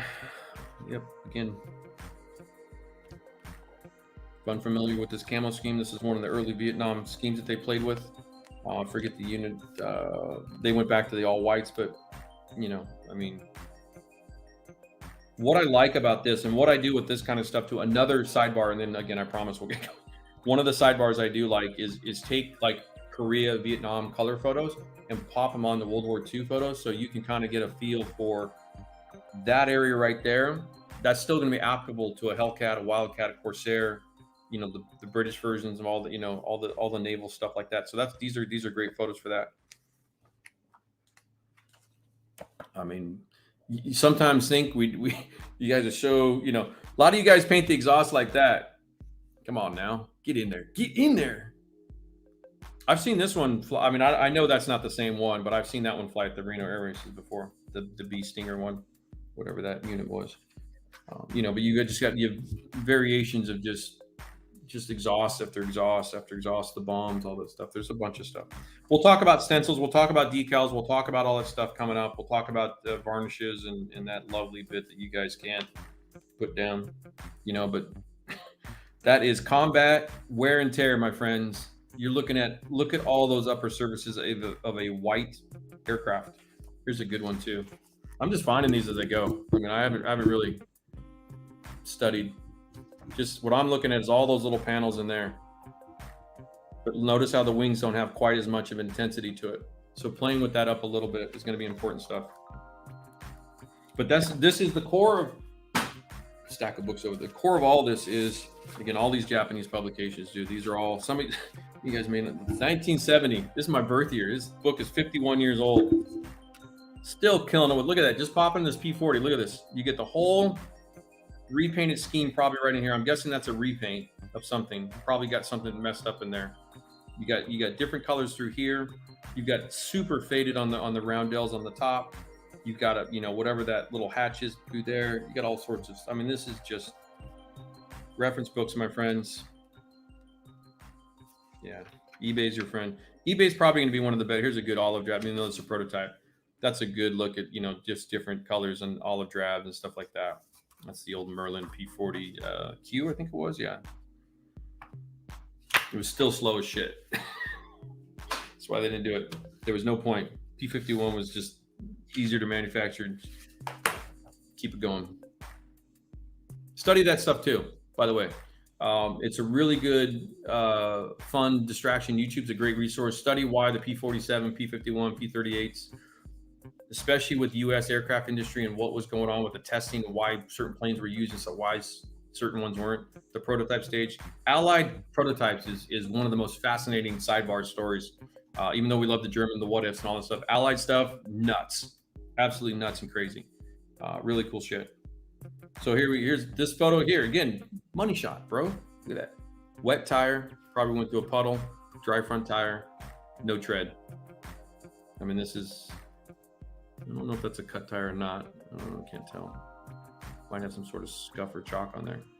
But you're looking at, you know, chipping along here, all that super subtle chipping. A lot of guys are getting this. I think Dukes, on his P30 did a wonderful job, got some really good stuff. He's using the black basing to really get that distempered kind of look of the colors underneath. And so we're going to do some stuff on top and then all these kind of things up in here. You know, that photo alone, if you have the Tamiya kit, is just going to be worth its weight in gold. That was all the photos. Is there a float plane? Hold on, boy. Whoa, schnizzle pie. There's a project. P38 float plane. Yeah. Yep. It's all money stuff. Okay, real quick, and then I promise, do promise. Asymmetry, asymmetrical is one of my big things. So put this in your little tip jar. You're looking at the left, the port, yeah, starboard and port. Gotta get it right. Look at the two variations between them. You know, really delineate. There's obviously a fluid leak that comes out of this on either side, right through there. Look at this exhaust stain, looking at this one, look at how it weathers differently across the tail surface and how you got the change and all that. That's probably in shadow, so you probably get a little bit of that lean fuel mixture coming off there. Allisons were known for that, but you're getting this type of stuff you cannot underestimate. You want top level models. You want to finish at the top of the podium. You want that gold. You have to be able to replicate this in scale. That's what I'm talking about. This is what this is all about. This is one of probably the best. I'm glad I found it before the stream, before you guys all leave me.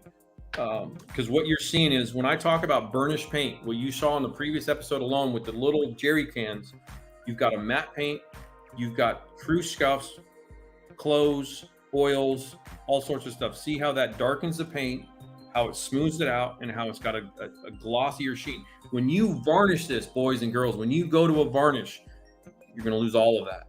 It's one of the main core things about the way I model, how matte that is, how matte all that is versus how this looks right in here. A varnish will kill it all. It'll just to death, 6 feet under dead. So yeah, it's a big deal to me in terms of like what I'm looking for. When you look at like when I'm talking about a style of trying to come up with that right there, these are the things we're talking about in here. This is the money. We'll do all of this. We'll pull this photo back out and we'll do a lot of this on the P61 because it's basically the same bird in olive drab. So I'm able to get a lot of that similar type stuff because you're going to have the exhaust coming off the radials in that lean fashion across the booms and all that kind of stuff. You're going to have a similar. So look at stuff that's relatable. Another key thing. That's probably a good one to transition into. Even though I was hoping for maybe somebody's got a, yeah, there's another good one. Same, but different. I mean, just look at that. That is insane. That is absolutely insane. I'm not even sure what he's doing. Is he dumping fuel? That's got to be some scorched earth, maybe napalm. What is he doing, guys? I mean, that's heavy smoke. I don't know if that's obviously a military bird. That's not a civilian thing or anything. But I mean, look at how brown the and this is a. I'm looking at okay. So this is how you know this is real. Okay, real quick. Let me put this down a little bit here. So you know this is a real photo. So when you're studying photos, so I'm looking at the earth tones across the ground. Now there is a color shift here. It's more pure on the light's giving you a little bit of a shift there. And I'll get to you guys in chat in 2 seconds. I've neglected you, I know. This is I'm in the rabbit hole now, boys. Like you're fucked because I'm not coming. So I'm looking at the various ODs through here, all this through here. Again, we're painting OD for our subject, so this is important stuff. I'm looking at the tones across the gun panels, the engine panels. Look at how brown and red that right starboard wing is. And you can tell that's in the paint because the earth tones underneath, you're not seeing a film shift through in other words, that's not a film disparity. This is the actual bird.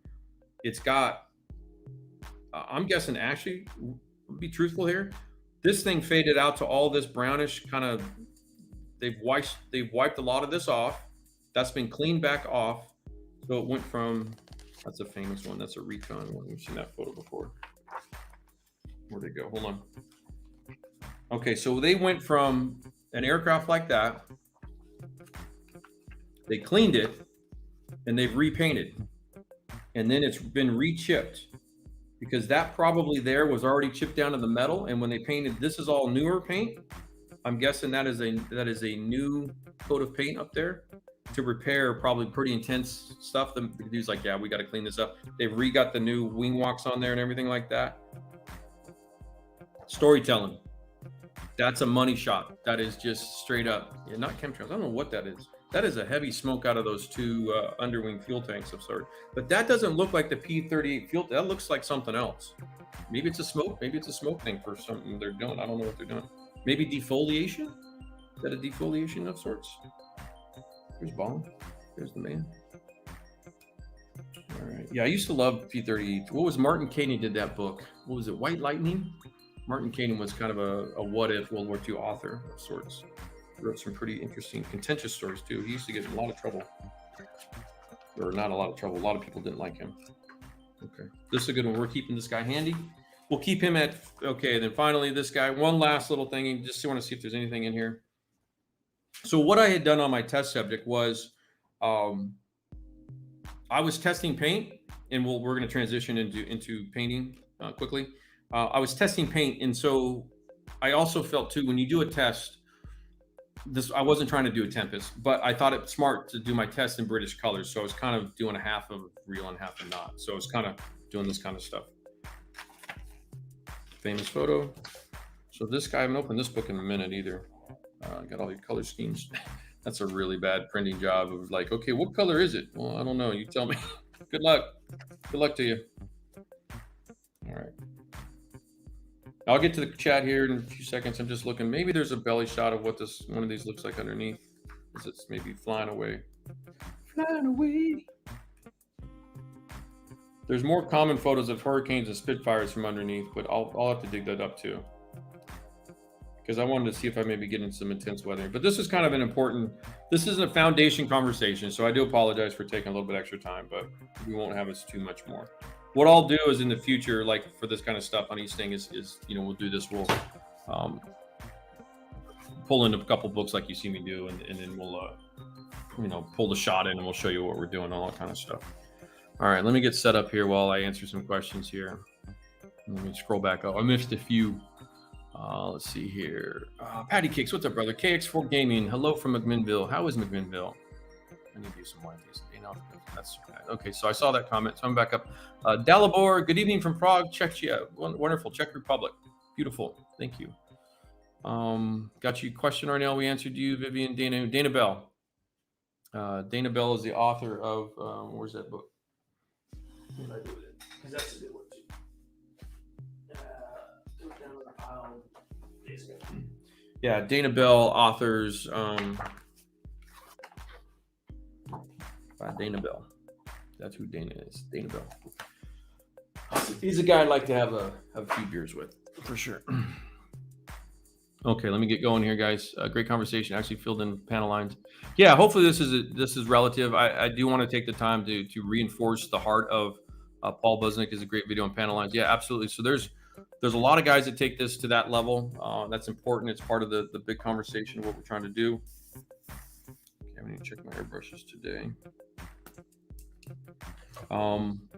So this is relative, in particular with the references and stuff. It's just, you can't get away from it. You can model in a vacuum all you want. It's half the time it's not going to work out well for you, because what happens is you don't have the beauty of problem solving is if you know what the problem is and you can walk a path, and that makes this a lot easier. And I know with aircraft stuff in particular, it can be more challenging. Like to do that P-38, we'll get to that on the 61. To do all that stuff, it's no joke, man. That's a lot of work. That's especially in the 48 scale or even 32nd scale. 70 seconds not quite as bad, but it's also good size for streaming and that stuff too. But I'm just getting my airbrush kind of ready too. D-Ran here. What's up, brother? How are you? Model Geeks podcast. Sweet. Thank you for joining in.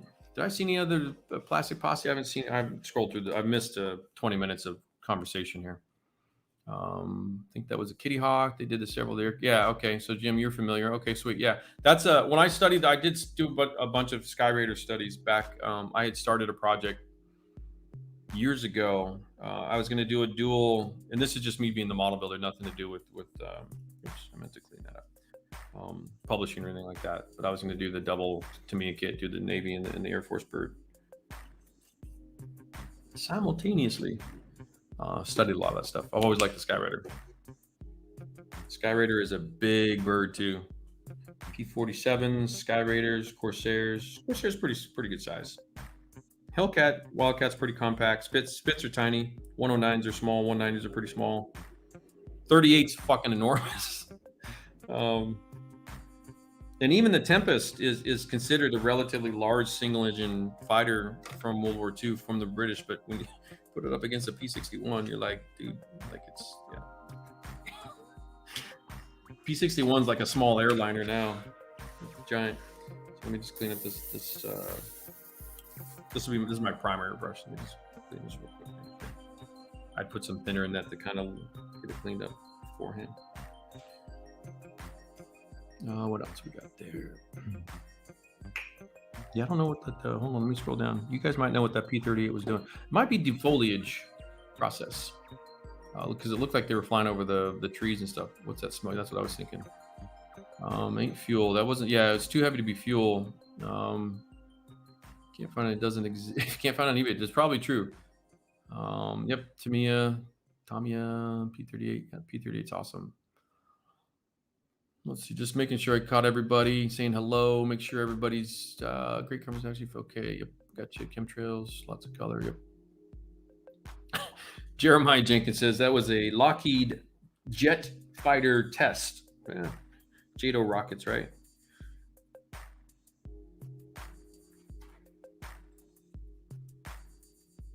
Just want to clean this little capacity in there real good. My old shitty liner brush there. Yep, it's got a lot of gunk in there. Now I'm primering with this brush, so I'm not going to be super concerned. I think what I'll do, I was trying to plan this out while I clean this up, and we'll get spraying here in a minute.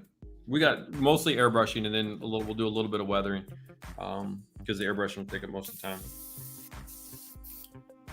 I figured I'd commit to a foundation video, but what I think I'm going to do is I'll do a Battle of Britain under this. I'm missing that tail plane, sorry. We'll do 2 primers, and we'll show you what happens with the... So what I've got for the belly here is, while I'm cleaning, is we'll do 1/2 in a black primer. We'll do the other half in a gray primer. We'll split it down the center line. I've got a Hellblau. I have, since we're in the my Commonwealth friends, I do have an RAF Underside Sky. And to Sebastian and everybody, the mission model dudes that were asking questions, Corey, if you're still there, I believe this. Yep, we'll start with we'll show you. I will show you fresh bottle opening, mixing for the mission models conversations. And then I've got, probably won't do any olive drab. We might run OD down the fuselage side of this side here, repaint over that green. Maybe I'll throw some primer on the back half here, and maybe we spray some initial ODs. I've got a few, oops. I've got some zinc chromates. I got yellows and greens. So if I need to do, I don't know. I don't know. I don't really want to get into the wheel wells today. And I have a bunch of grays and other stuff here if I need them for whatever reason. But I think that'll be probably a simplistic process. So primer stage, we're going to showcase the reason for the colored primers is we'll showcase what happens over a black, and we'll showcase what happens over a gray. And then I think what we'll use is the RAF Underside Sky. We'll use that in a pure tone. I won't cut down any colors there or anything of the sort. We're just going to straight spray them. And then what I think we can do is probably maybe some airbrush weathering a little bit. And then I do have my oil palette, and I'll show you just some initial kind of teasers for what we're going to get into hardcore down the road in terms of how you can filter a panel, how I work the panel lines, and a different kind of content. This will get you kind of warmed up, so to speak, for what's coming down the road. And again, what you're really going to be, this was probably one of the best, as maybe it's fortuitous or whatever. I think I got a little bit lucky. But this is going to be, and I'll just make that commitment right now that these photos here, this dude and this dude in particular, yep. I mean, you're seeing the blue reflected through the aluminum on the sky, on the chips there. The different kind of lean intensity. It looks like they've dialed that. This has all been tuned back in, so you can see the exhaust is pretty even. Even on that one too is pretty even. This one probably not so much. A lot of opportunity there, all that kind of stuff here. So yeah, I'm jonesing now, boys, and that's what it is. We found the money shots. That's why I spent half a day, in the stream vernacular of talking about references, because I found it. Now I've got topside. I was hoping for some belly stuff so we can maybe do some. I'll look for some more. I know there's tons of spits and hurricanes from the bellies and bow fighters and stuff. Malta. I got to look at my Malta photos, stuff like that. We'll get that going. Because there's gonna be a lot of belly work on the. So what I'm also going to do, and I think what I wanted to do on this guy is I might set up a test for this. Is I found a little bag of Jimmy rigs. These are all the bits and pieces. The tailplane somewhere. I knocked it off somewhere in travel, but I have the canopy. I think the propellers are in here too. There's some gear doors. I might test out some ideas for how to mount stuff so you can do both ways of gears up and gears down for kits that don't come that way. Yeah, Dana Bell. Yeah, it's a good author. You can just Google Dana Bell, publisher, author, whatever. You'll probably stuff will come up. JB or TJ yet? Yep, they're probably running. I know they probably had that. They had that show, Commie Fest or whatever, in Colorado, whatever. They went and hung out, so they're probably still traveling back home. FAQ book is quite good as well. Yeah, it probably is a good book, to be honest with you. Anything that Daniel publishes is going to be really nice. Wallace 49.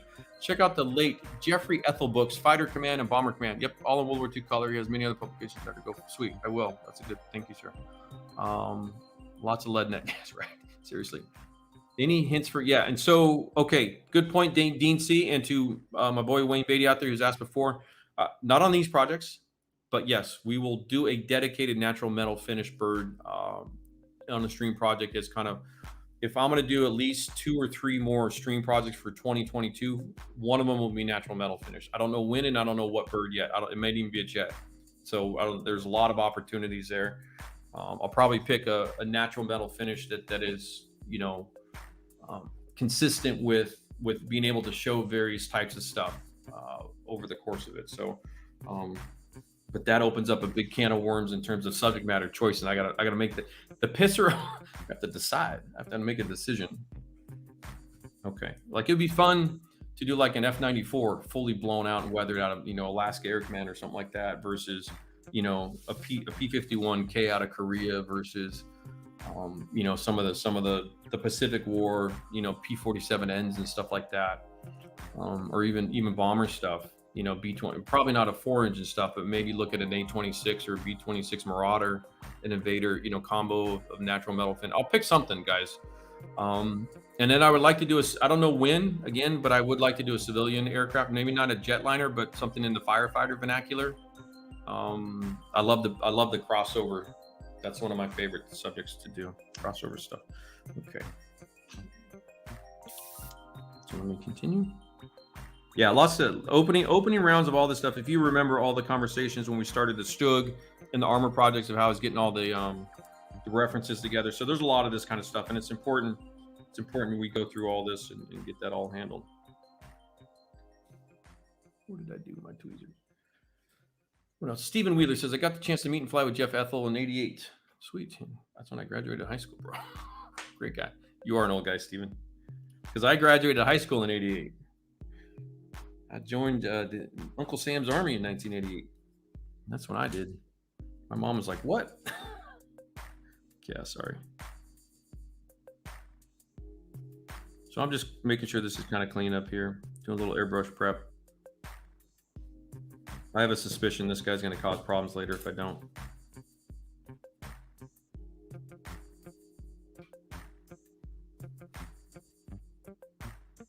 All right, and we'll switch the music up too, because I can be the DJ. Right. Yeah, you funny. This is going to be the most contentious element of the entire. If there's one, the most contentious part of the entire hobby is this little dude right here, an airbrush nozzle. There you go. There's your most argumentative son of a bitch right there. Is this guy? It's brass. Almost all airbrush nozzles are brass. They're about $15 to replace, 15 to 20 depending on the airbrush. And then they're matched to your needle, by the way, if you don't know that.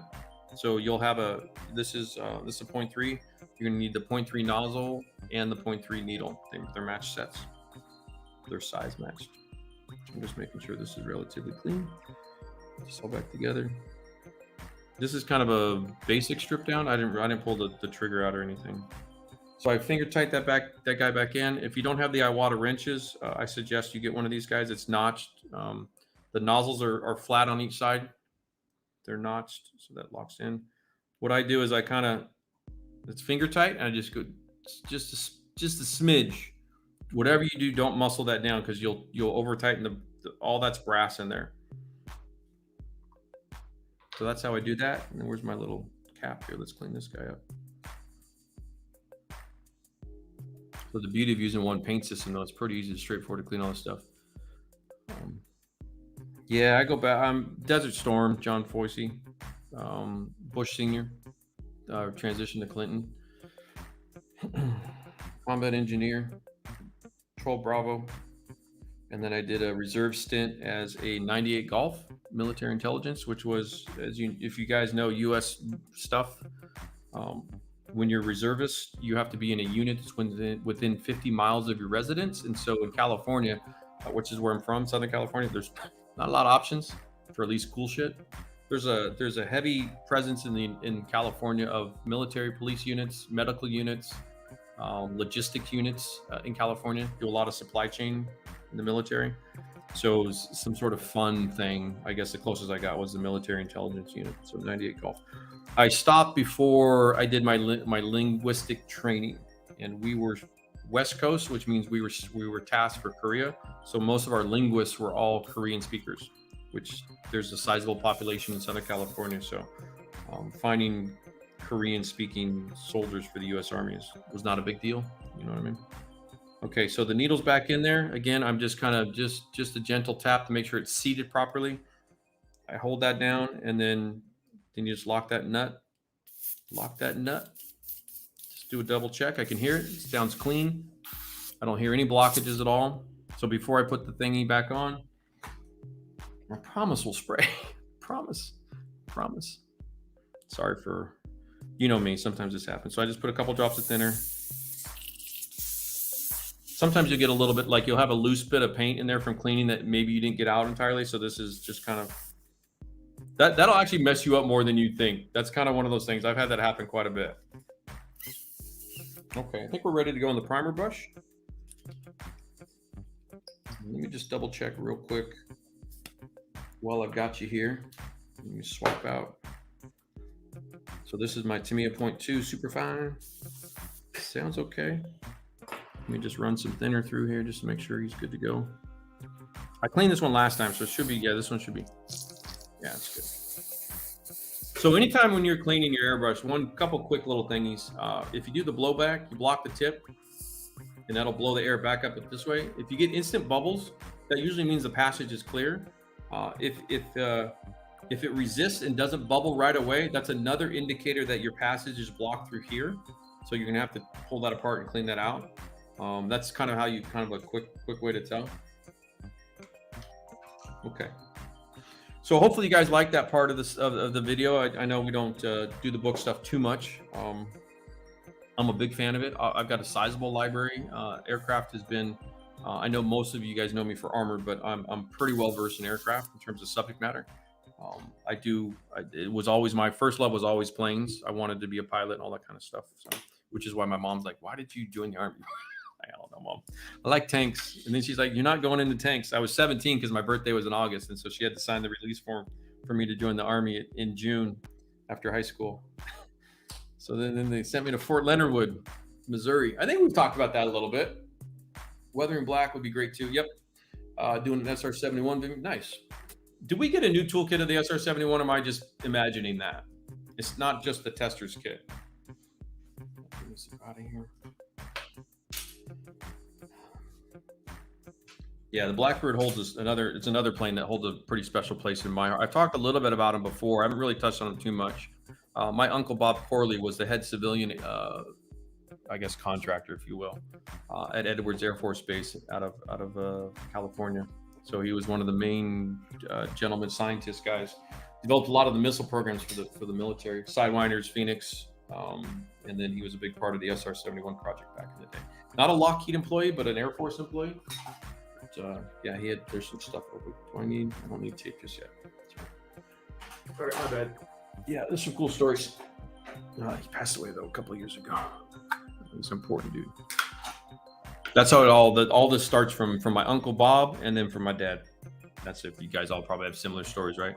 Most of the gentlemen in my family most of them were military, served at some point in time. From grandpas in World War II, both of them. And then uncles on both sides served in Vietnam. Dad served in Vietnam, and then my uncle Bob was in the Air Force civilian side for 50 years, something like that. Long time. Okay. First thing I need to do. First thing we should all probably pay somewhat attention to is. No, I can use that one. Surface prep. Now I've not sanded this down or anything of the sort, but. Take a little thinner because this model has been handled a shit ton.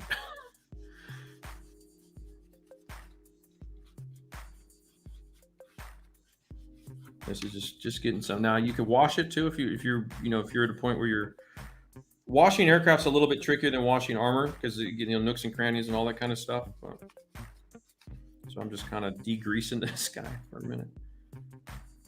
And I don't have my little aircraft stands for this dude either. I usually have better stands for this guy to hold all my pieces. Just in case. Might wipe some paint off. It is mission thinner on mission paint. Even though it's been on there a while. It should be okay. Okay. Again, this is just testing. So don't freak out or anything like that. I know it's not gonna be perfect.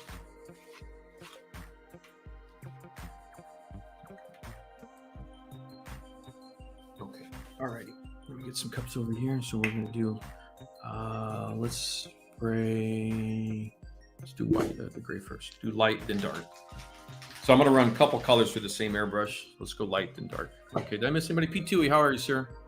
I had to work in Desert Storm Marina, was the forward officer, field officer, is a program to destroy Revel Germany this year. It was just, okay, thank you, Bernardo. Yeah.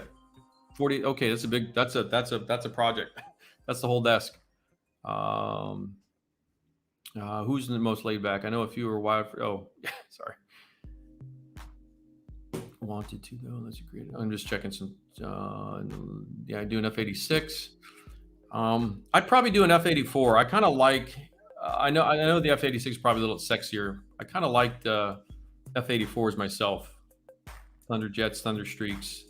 I do want to do as a personal project. One of my favorites, 60s project is kind of a recon F84 Thunder Streak, and then of course into the Century series.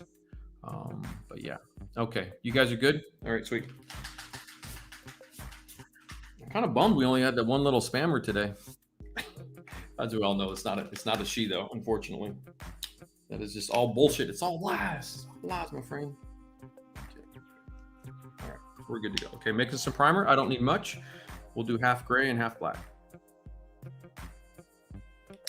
Okay, so I'm just throwing some primer down, making a mess already.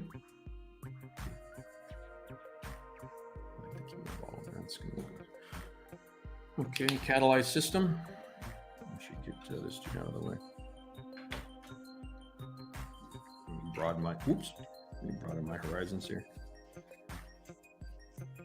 I need hold on, I need more paper towels. Hold on.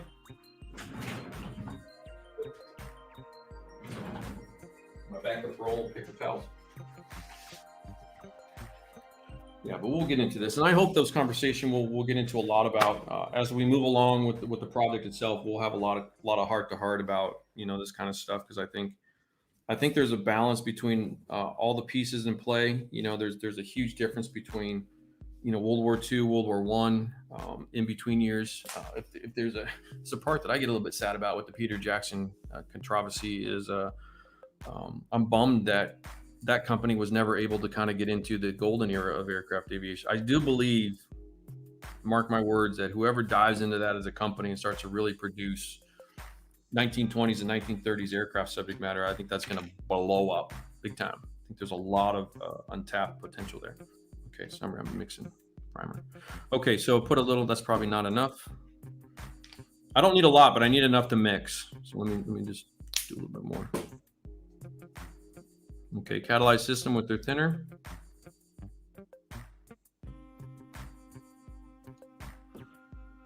That's eyeballing about 15 to 20%. Need a mixing brush. We'll choose this little feller.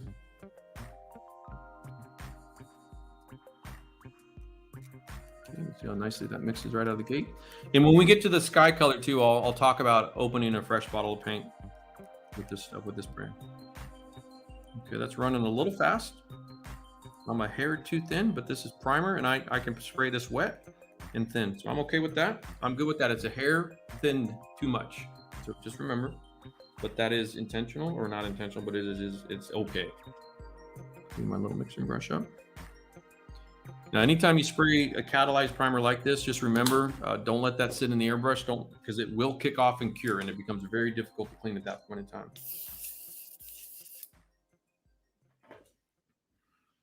This guy's probably not going to spray the brush. Just make sure that airbrush is still working good.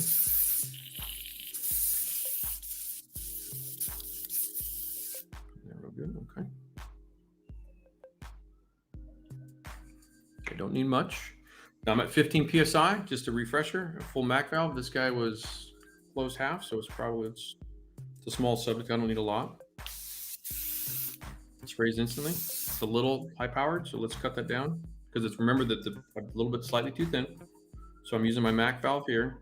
So if we start at 15, you crank this down. You know, I wish there was some way to know, and I probably could find that out with some sort of extra gauge, and I'm not. But I'm just guessing. So I'm guessing. Let's open all the way up.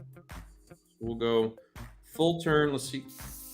That's probably maybe 1.5 psi. So we're probably down to 13 and a half. We'll go, you know, that sounds good to me. So I'm listening.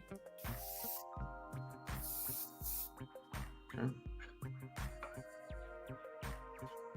I'm not going to worry about the wheel wells today. So we're just going to paint the thing. This is just straight up. I mean, if I want to be a little bit more on the precise side of life, because I have a lot of these. It's just so we make a nice pretty line.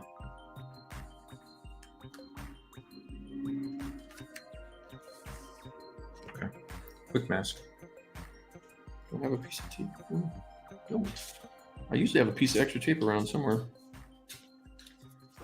Might as well just be thorough, right? It's probably just a big gap too. I don't know if the Tempest has that big of a gap under the reading.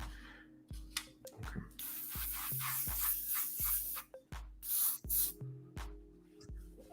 A little bit of glare. Gray on gray, and I can see that quite a bit.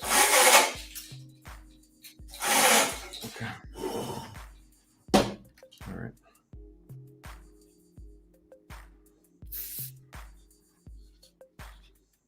Just so you guys can see that.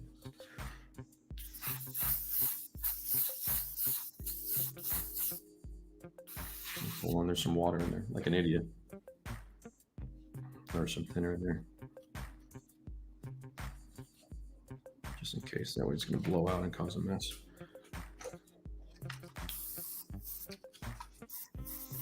We'll air dry.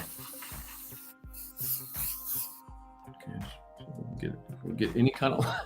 Wait here, hold on. Hold on here a second.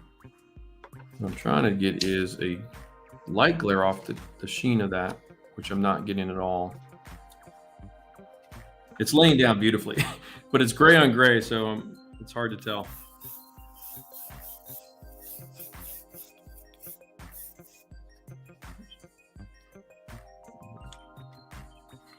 Stick. All right.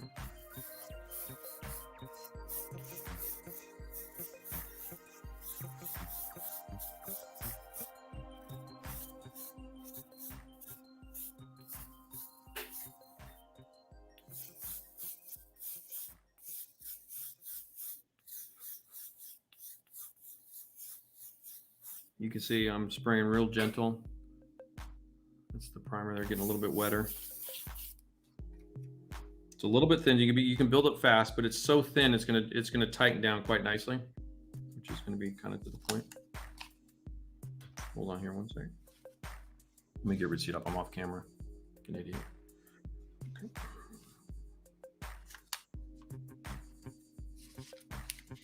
All right, stick, dude. Don't be difficult.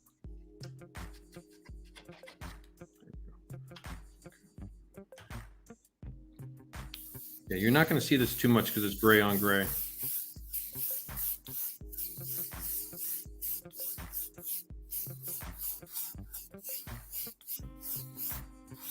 I mean, it's tough for me to see. It might be loading up too much.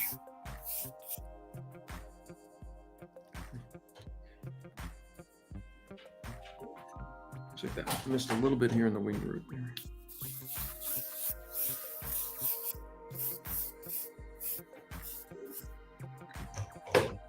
That's good enough.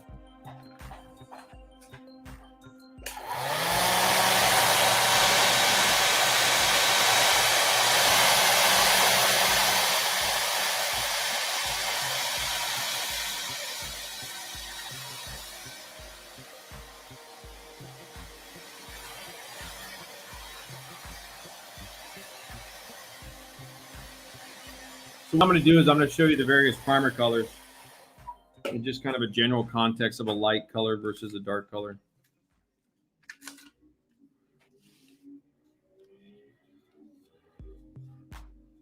So you can see, I don't want to touch it just yet.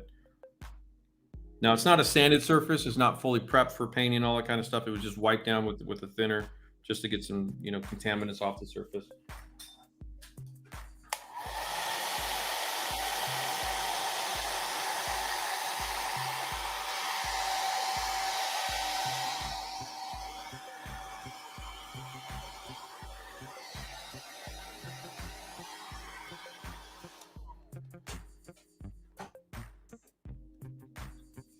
It's dry to the touch. Now, technically, you're probably going to want primers in particular. I like to give them a good 15 to 20 minimum. You know, you can even let this go overnight. You'll be fine. If you're in a hurry, you're gonna push this, and it's gonna be. You can even see just how soft even that gradation is when I'm not even being careful. You know, it sprays some overspray there and stuff. It's fine. It's all good. That's what test models are for. So that's the gray. So while that's doing its thing, let me clean that stuff. It's always the fun part. Dude, your airbrush like my grandma cooks. I pinch of this, a handful of that. Sounds right. It looks, I love it. Kevin Kelly, that is a good way to do it. I do. We've had this transition recently. I mean, you can say it. I mean, this is primer, dude. So I go slight. You can push when you're comfortable with this stuff in terms of your airbrushing in particular, and aircraft modeling probably more than any other subject matter in particular is mostly about airbrushing, or it's going to be heavy on airbrushing. When you're comfortable with this, and you'll hear me say this, you'll hear it off the cuff a little bit, kind of like what Kevin mentioned there is, it's so you've got wiggle room. Now it is a little bit like cooking, but it's also like baking where it's science, it's precision. Did we miss, the spammer? Was there more? Or are you just talking about the other one? It's like, wait, there's more spammers? Yeah, no spammers. Just the one, just the strippers. But yeah, what was I saying is you'll hear me now more so in the last probably 2 weeks, 3 weeks of streaming in particular, especially those of you who've been around a minute or two, about how with airbrushing, I'm really going more off the visual, you know, your visual cues, if you will.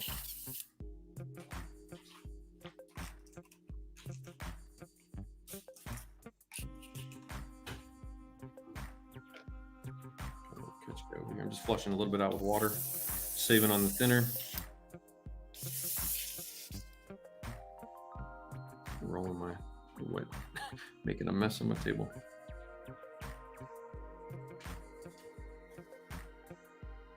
Now I'm gonna go right to a black, so it's no big deal. I don't need to make sure the color doesn't have to be out of there. I don't even care. But you're right, Vivian. We'll definitely do black subject matter too. There's a lot of opportunity for weathering blacks, which is good for a lot of different. Oops, that was a bad idea. For a lot of different subjects. Black's fun. White is not as fun, you know, in terms of weathering, or in terms of, you know, what you can do, what you can't do. You can see that the primer just won't even come off. It's like, nope, that's thinner. It's like, nah, we're done. So I'm a firm believer. This system, you hear the gripes, you hear the stuff, you hear it. It's no big deal. But the Mission Primer, when you do it properly, it's I mean, I can't even take the thinner on plastic. I'm just wiping. It's not even coming off. Okay, let me mix up my other color here. We'll just do it right in this guy. Yes, Jeff. This is a major test piece. So what we're into right now is we're testing, because when we get to what I mentioned, you probably missed the first part of the episode, where I was talking about dark gray. It's gonna be black, dark gray. It's all good. Let's see where we're at. Let me mix this first. Okay, that's more gray than I wanted, but that's fine. So you can see the difference in. So I didn't add any additional thinner. You can see that's a normal kind of thinning consistency, especially for paint. With primer though, you can kind of push a little bit. And the reason I say you can push that a little bit, and same thing when you over thin, is if you're good with it, while you see me working the Mac valve and all those kind of fun little mini steps, is I'm tuning it like a carburetor. to jet that carb to where I can get that just lean enough mixture that I'm getting the performance I need out of that airbrush. That's kind of the way I play this. Why?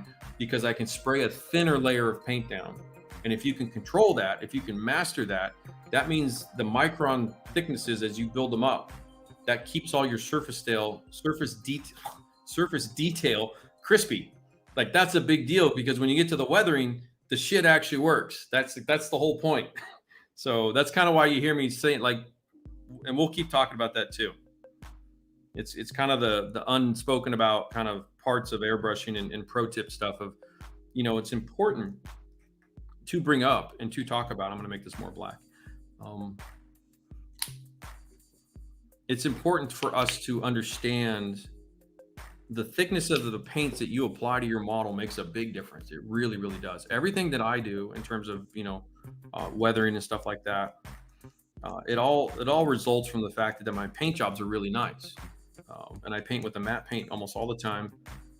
It's a bit darker. That's nice. There you go. That's a good enough. And so the reason for that is because you can do more with less paint, if that makes any kind of sense.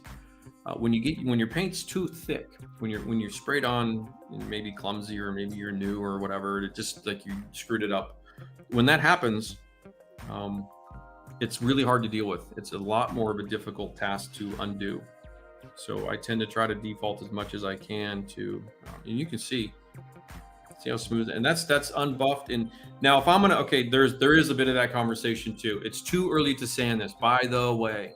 A lot of guys push this way too fast. Okay, if you're gonna run an acrylic, water-based, whatever, catalyzed primer like this, not a lacquer, the cure time's different than a Gunzi Mr. Surfacer primer, if you will, or to me, a surface primer. It's a different curing time frame. So this thing, I probably wouldn't, if I want to sand that down really nicely, maybe as soon as an hour, probably overnight, you're going to have the best results. You need to let this kick off and cure properly all the way through. Now it's dry to the touch. Yeah. You could probably mask if you had to, if you're like, whatever reason the contest is tomorrow, take your time, slow down a little bit with this kind of stuff, because the water-based stuff will work differently. Just if you understand that, usually you don't have any problems with masking, with sanding for feathering, all those kind of aircraft type conversations. Let this kick off for a while. So I'm not going to be doing a lot of that on this particular demo today because it's too crunched in for time, and I'm going to F up, and I don't want to, and that's going to serve anybody any good. So you're just pushing too fast with that kind of stuff. Can I? I probably could. I've hair dried this nice. It's 71 in the room. Everything's working beautifully. Like I'm not having any problems, so I don't expect any problems. But you could potentially. So, in fact, we'll see. Now the Post-it note sticky is pretty chill, so I don't expect.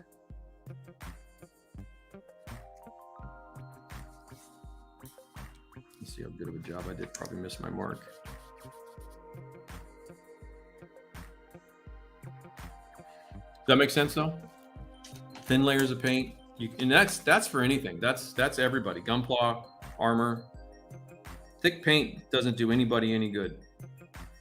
Now thick thighs, that's a different conversation. But thick paint, nope. Thick primer, thick paint. So what I could do is, in other words, potentially, for example, is, and most of you guys know this, I mean, if I have to, I can come in, I can sand that, I can knock that down, I can take that down to 2,500. I could go, baby butt smooth and get that, lock it down.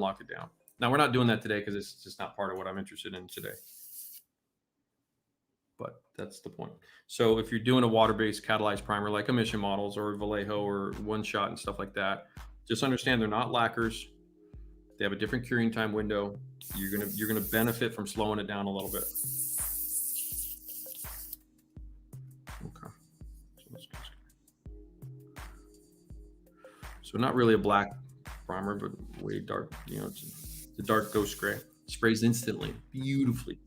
You're seeing it live, my friends. Okay, probably it's a little bit too high pressure. Okay, this should be a little bit easier to see. Yeah.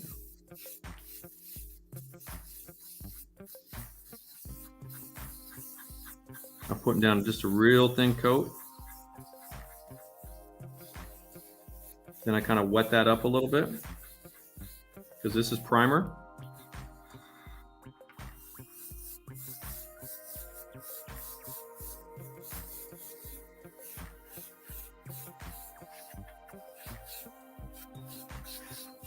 The airbrush is spraying a little shitty. It's not perfect, but single color is no big deal. And I kind of wet that up. And that wet layer, and that's a pretty fast buildup there. This guy.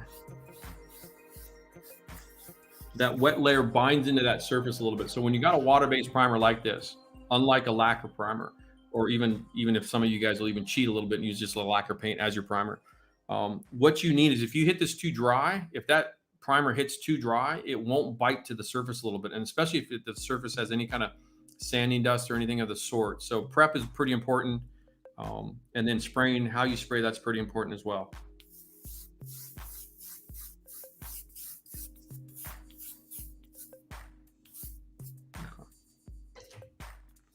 There's a little bit of texture there, and there's a little bit of texture, and my needle's probably a little bit dirty.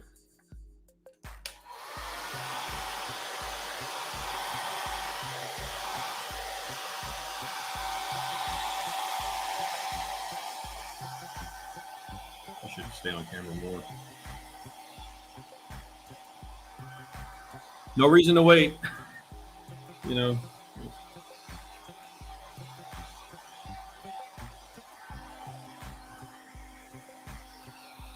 And plus you're getting a little bit of the extra benefit of kind of a heat cure, kind of cooking it down. And I could, yeah, it leveled off nicely. Yeah, that dried and leveled perfectly. I thought I had slightly textural spraying, but I wasn't. I was fine. Yeah, so that's not far away. Now, there'll be some overspray and stuff like that. And I did a good job. It's decent for shits and giggles. Better not be a fire alarm. But the last time we had a fire alarm, that was not fun. Okay. All right, so that went fairly well. No hiccups, no major problems. Priming went pretty nicely. Now let's do a little chat. What we have to do is we have to let this calm down a little bit. I do have to clean again, move him out of the way, so F it up. But just so you can see, that'll stay on there. You can see the consistent sheen. The primer lays down baby butt smooth. And again, if I was this, you can see the imperfections in the plastic, the sink. I mean, that's Academy at its best right there. I mean, that's no big deal. You just sand that down and clean that up. But that's also why you prime. I mean, there is that whole combo of why do we prime and all that kind of stuff. It's you want to see those. You can see the reflections through there. There's not as much. There's some sink marks in there. Massive sink marks over there. Yeah, if you're gonna fix those, boys. I'm not. You are. I'm not. All right, let me clean.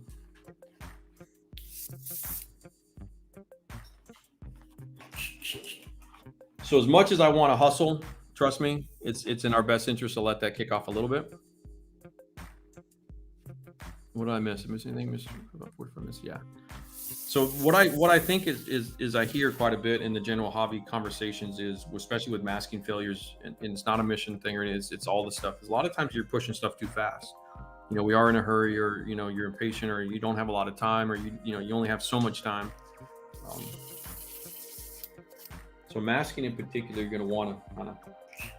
And I will say too, in all primers work really well. I know there are people that think this, certain products. Most primers, if you spray them right and the surface prep is right, they'll do their job. They do the job properly. Otherwise, they wouldn't be on the market. They're not going to be selling you failed primers. Some of you guys don't like them all or whatever. I get all that too, but we have our preferences for sure. All those good stuff, but. Nobody wants to hear this part, myself included. A lot of times it's operator error. It really is. You've done a step incorrectly, so to speak. And I think that's kind of like Model Geek saying there. It's you really want to kind of, there are shortcuts. I mean, we know when. I guess it's kind of knowing when to cheat, when to hold. We need a little Kenny Rogers. Oh, I meant to change the music. My bad. But it is. You kind of have to know when you can cheat and when you can't cheat a little bit. And primers are one of those, in my opinion. If you do it properly and you do your job right, you've protected a lot of money because you've invested time and energy and effort and your love, passion into the model. Primer is security blanket. A lot of you guys don't want to hear that. It just is. and it does a lot of good. There's very little negative to a primer, truth be told. So I've said this since day one of publishing. I always prime, aircraft armor, the whole thing. What am I doing? I need this one. I'm making a mess here. Just letting you guys watch me clean this up. So these are quick cleans. These are not, I'm not stripping the airbrushes down. I'm just kind of getting the fluids out and everything, like getting the paint out of it, getting the primer out. I will pop the needle out of a primer job like this, and we're going to switch. We got some paint here, and then we're going to go into that conversation. We're good on time. We're actually doing really good. This actually worked out fairly well. I know I talked a lot in the beginning, but yeah, I try not to cheat as much. I try to know when I can cheat, when I can't cheat. Primer's not one of those, just not, because it's the foundation of everything we do. It literally is the base. You know, once you're glued and sanded and all that stuff, doesn't matter what you're doing. Foundation is that prep, that paint prep. And this goes to every civilian piece, every car, every customizer out there, everybody out there doing Hot Wheels. It's all in the prep. You have to get this stuff done. Now, I know a lot of us like to cheat. Get it. It's risk reward. It's not a risk I'm willing to take because there's no rewards in it, in my opinion. So I do. This is why I prime. But understand that there is a variance between a water-based primer and a lacquer or solvent-based primer. There is a variance between the two. There's a cure time variance. All those things are different. They're not the same. And just understand what's best for whatever product you're using. I believe firmly after using this stuff for a while, you can really work this after about an hour for sure. You're probably in a safety window. If you go overnight, which would be like maybe 6 hours, say you paint the end of your work day, 7, 8 p.m., 10 p.m. By the next morning, if it's a Saturday, that kind of conversation, you're probably ready to go without any real problems at all. You can move nicely. And that's kind of like what I like to do. If I'm going to get into the stage where okay, my plane is clamped up, ready to go, I'm ready to paint, I'll actually start the session in the afternoon, kind of roll through all this right now, let this sit, come back in tomorrow, and then you can do your masking, you can do your markings, you can take your time. Take your time through those stages. Plan time management through those stages will pay off down the road, especially if you're a spray markings guy. Like if you really want to put the stencils down and all that stuff, give this a chance to do its thing before you add all that stuff on. That's my 2 cents. There's your guidance for the day.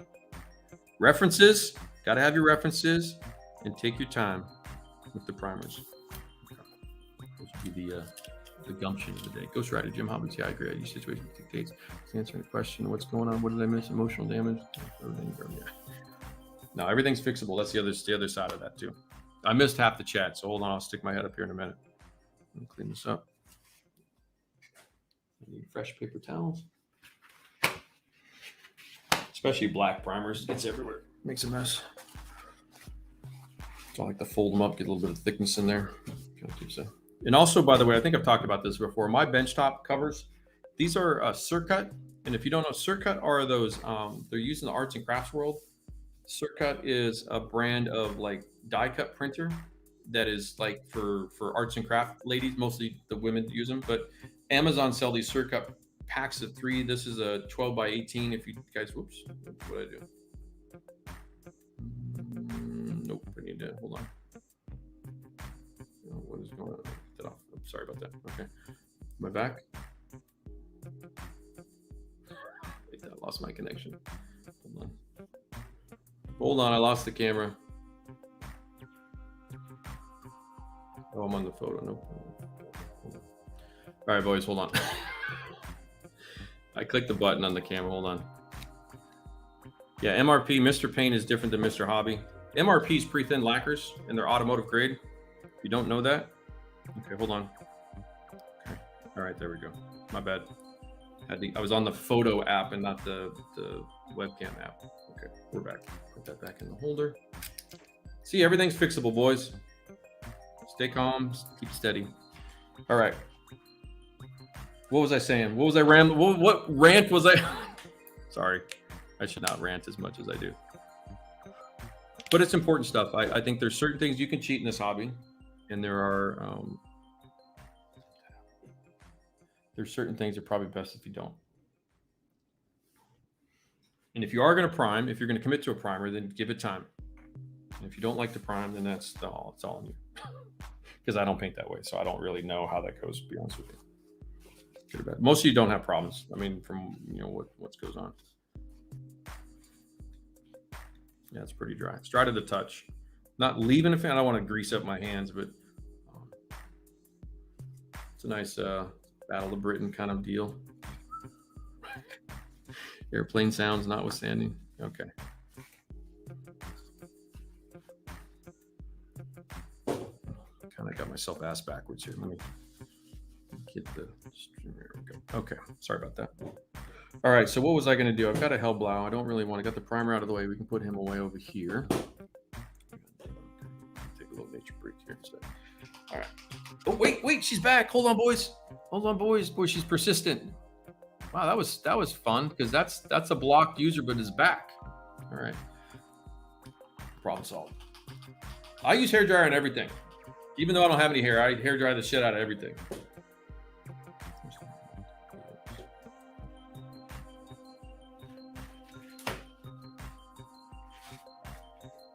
Hold on, I got shit all over my hands. Surcut, yeah, Surcut. That's what. So these are 12 inches by 18 inches.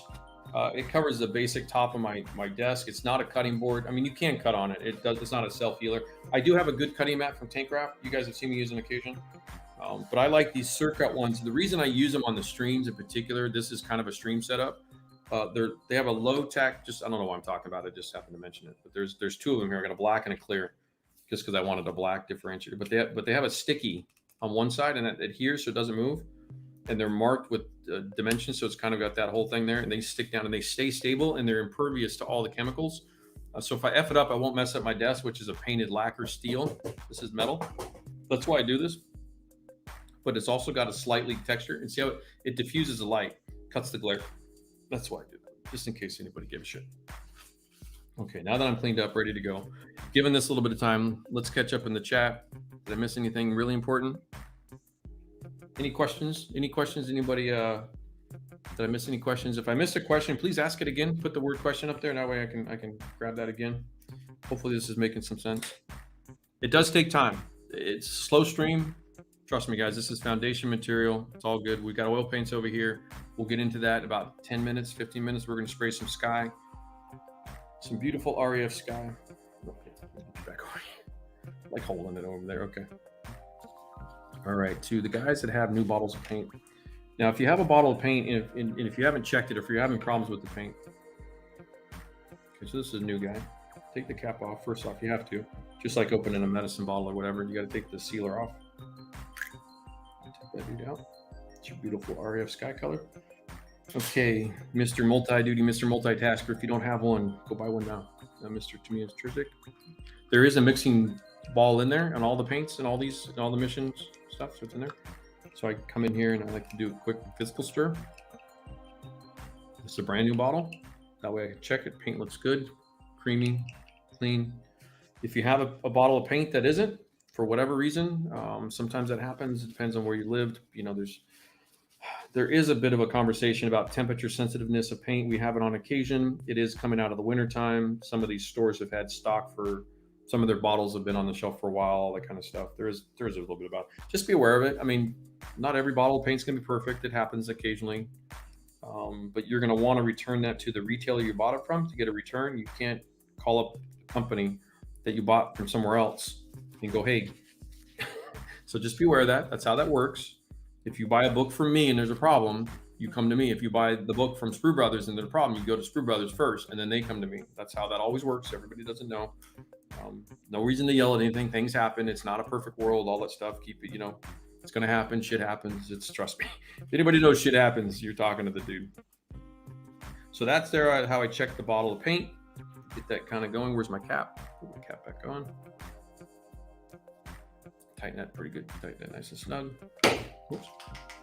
Now you can hear that. Now I give it a good whatever. What else? Let me catch up while I do this. Strippers back. Yeah. It's always expensive. They hang around. They linger too much.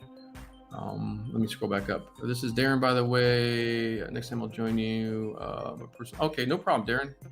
You've got it, my friend. Not Darren Thompson. You're another Darren.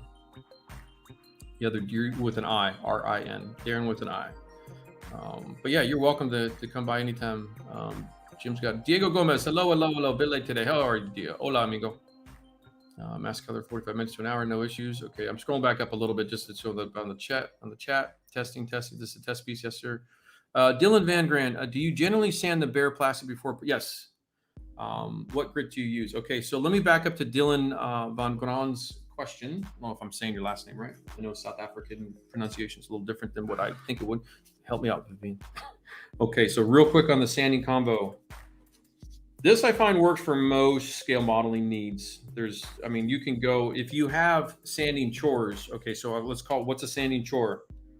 Okay, so this would be a task. Well, honestly, guys, I'm letting the primer kind of just do its thing for extra time. So the more I can bullshit for a second, the better it'll be. So on this one, I sanded 240, 400, 600 up through the full thingies. Sanding plastic, sanding this plastic. 600s. Probably going to do the job well enough. Come in 6. I go 6, 8. And this is going to be a matte paint finish. And I'll do this on my Gunpla. My boy up here, same deal. Snap together kits. I start with my 6 pad, go to an 8, and then I'll stop at 1,000. And these are just surface sanding. This is just surface prep. Just kind of checking it out. And then again, this is a nice kit. There's really no issues here. It's just kind of knocking off the fresh raw plastic vibe, if you will. Gets you a nice consistent finish, and then you'll wipe that down clean before you lay your primer down. What you saw on the Tempest, that's just a test piece. I wiped it with thinner. I just went straight onto the plastic, and that's fine. It wasn't sanded. The sanding will take out a lot of the surface imperfections, like what we see here. What you're going to want to do is, you see that wiggle line there in the flap. That's on the aileron there. That's all mold sinks. So it's a high and a low. You got another dip right there. So that stuff needs to be. You should be taking care of that. Sometimes you're going to have to fill, sand, and prime, and all that kind of fun stuff a few times. But that is the process. That is model building 101. I save the 2500s for if I needed that, if you're next level natural metal finish, you can go 1000, you can go a 12 or 14 in between.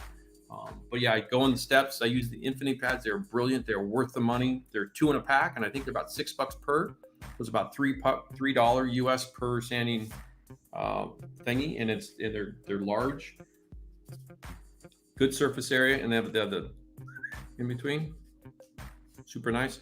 Now, we've had some conversations about sanding in the past. Here's my other sides of the stuff: 4, 6, and 8s. Again, these are beautiful. The Gunpla side of life, they do a lot of product work in this stuff, guys. If you guys are unfamiliar, you don't know what the stuff is. We see it on the military stuff a little bit. Some of the companies have these, but these are all from the Gundam Japanese culture world of all their little products and tools. Madworks is just a brand, really good one. They do nice stuff. But these are clear acrylic, they're colored, and then you get matching sandpaper that comes with the thingies. Out of reach. These guys here, these are sticky backs. So you got your 4. I can probably swap that out while I'm just showing you shits and giggles, this extra stuff. You grab a new one.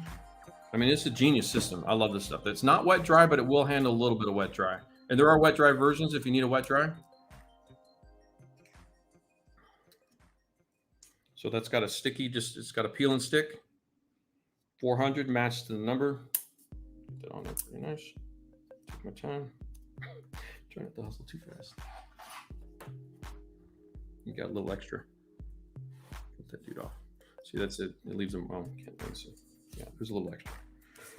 But that's that. These are the hard, and they're color coded by number. You'll find sanding in again, things you can cheat and things you can't cheat. I'm going to be honest with you. You cheat sanding, you're doing twice the work. You will find if you go in the stepped orders, 4, 6, 8s, boom, boom, done.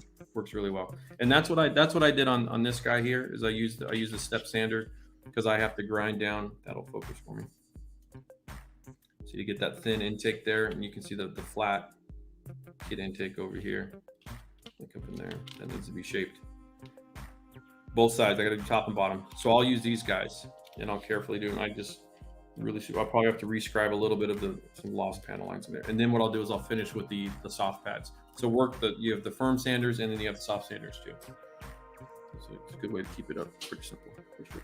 But you'll find step sanding if you're cheating at, you're doing twice the elbow grease, and it becomes a pain in the butt. But these are great. I want to say the 4 of these with the 4 things and the sanding paper that goes with it, you're probably in $20. And I think a lot of there's a US, if you're in the North America, there are eBay sellers and North American sellers that have it all. USA Gundam Store, Galactic Toys, the Gunpla, look in the Gunpla world. Yeah, so there we got that. Paints it for, yeah, Man Caves. How are you, Wayne? Yeah, so he's reinforcing that conversation of I'm letting this cure a little bit. I'm taking a little bit extra, few minutes of just life in general. But we can probably start mixing up and spray. It's a test piece. I'll do a little wear and tear. I don't think I'll need this. I'm not going to show you too much. I want to get to the oils pretty quick. Okay, nice bit of color. So this is paint. Probably a smidge too much. So hopefully that shows you on the new bottle of paint what to look for. And now I'm mixing. Boom. So you can see to Kevin and the guys mentioning that a little bit is when you're 5x5 and you're in the groove and you're in the zone, whatever you want to call it, you know, flow state, this stuff goes pretty fast, goes pretty quick. That's on point right there. You saw it all visually done. I just kind of eyeball stuff. I try to show as much on camera to kind of reinforce it for you guys, so you can kind of go back and play and watch that over and over again if you need to. That's probably good enough for that. All right, I think we're good to go. Did I miss anything else? Just make sure I'm not going to head down. Get you out of the way again. Okay. So that's going to be a little bit crowded. Okay, that's good. Quick release valves are the best. Okay, so we're going to use our little super fan. I love it. Let me just do one quick thing. Now it is one color. We're not getting fancy. We're not spraying camo. And I've not really cleaned these airbrushes really thoroughly in a while. But let me just make sure. I'm just getting in there.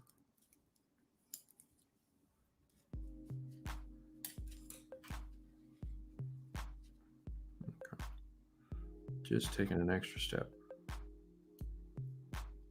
So again, I tap that in there, a little pressure, tighten that down. There it goes. I'll put one more drop through just to make sure. Because I want this to go well. I don't want to have any problems. Yep. Okay, that sounded clear. Sounded like I had a little something in there when I first. You can hear these things. That's what I'm talking about. You can almost hear it emotionally. You can hear it emotionally. I was reading Jim's comments and the emotion. You can hear it instantly is what I meant to say, not emotionally. I'm not emotional today. Kodokai, what's up, Brian? How are you, sir? Yeah, I'm behind in my chat duties. Dylan's fine. Thank you. I'm just gonna mess up everybody's name. How long will my MM paints last? Okay, I've invested a lot of money into them. Fair. But depression prevents me from doing much building. Okay, and I've yet to spray any. Okay, there's a second conversation there in terms of you know, diving in and stuff like that. They are pure paint in the bottle. Excuse me. They are pure paint in the bottle. They should last. Okay, there is a secondary there's multiple conversations at play. When paint's stored in plastic like this, you're going to get a little bit of evaporation over time, years, 5 to 10 years. I probably, you know, may not be using water-based paints, you know, a new bottle like this past 5 to 10 years of when I remember the main ones I remember having any kind of problems with were Life Color, the original Life Color paints in the original little jars. They had a really bad seal on the cap. These so far, I've still got all my original 2017 bottles from when I got my first batch of paint. It's what, 5 years ago, 6 years ago, 5 years ago now. Time flies. They're all still good. So if you've got a bottle of paint from whatever manufacturer and it's kind of clumpy or gelled up, that maybe it's kicked off, I don't put any thinner in the bottle.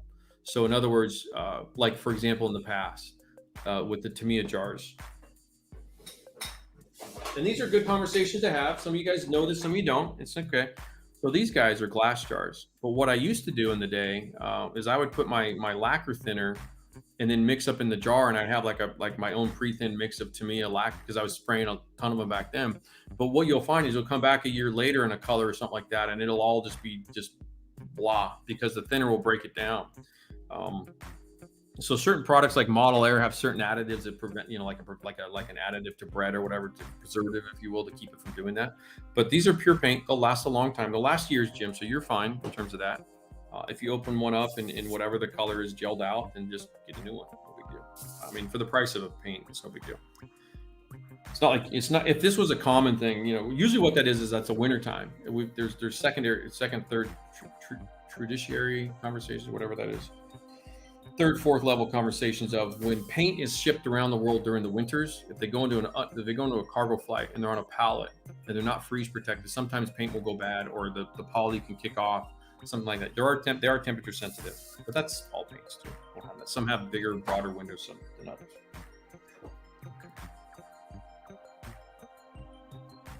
Yeah, that's fine.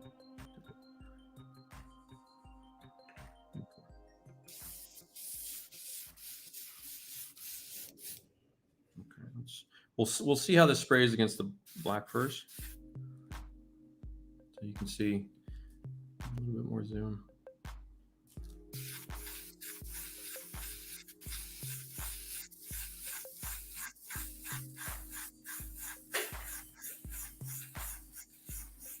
So I'm not doing the quilted pre-shading thing. I'm just laying down some color.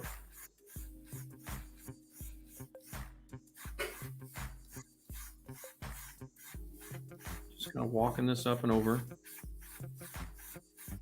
Probably actually add a little more air pressure.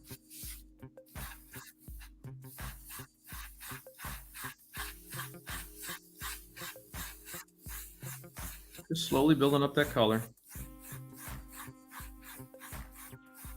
I'm just letting you kind of see when you're painting over black in particular. It's funny how that's actually a dark gray and how it actually ends up looking black at the end of the day. Which is why we don't use a lot of pure black in model painting. I'm trying to keep my distance consistent. I keep pulling away a little bit. And that causes texture. Get a little tip there. This is bugging me. Hold on one second. I'm trying to do too many things at once. Hold on. Get that dude out of here. You gotta overlap the other way. There you go. Get a little tip dry to 0.2. So I just put a little wet Q-tip in there, pull the needle back, and then plop that in like that. Get a little bit more air pressure. So what happens is there's kind of that sweet spot. Get that going there. Stop. Of air pressure. There it goes. A little bit better. Yeah, I got a little bit of a blockage. You can see it splatters a little bit. There's something in there. That's an airbrush problem. That's not a paint problem. That's the airbrush has a little bit something in there. You can see it's spraying a little bit better now. A little bit more opaque. Laying down thin coats. You can go the other way too. I mean, the directional is fine. I'm gonna cross over to the gray. Out of paint. I could probably have actually thinned this down a little bit more. Actually, could have gone one drop more thinner, especially on a 0.2.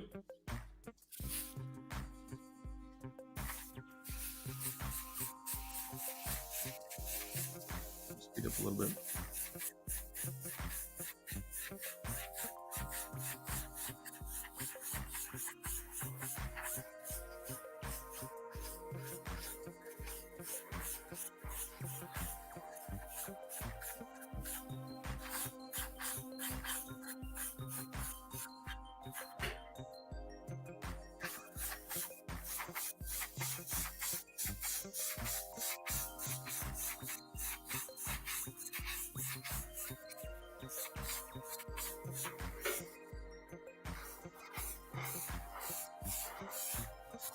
Yeah, there's something in the airbrush when I first started because it's cleared out now.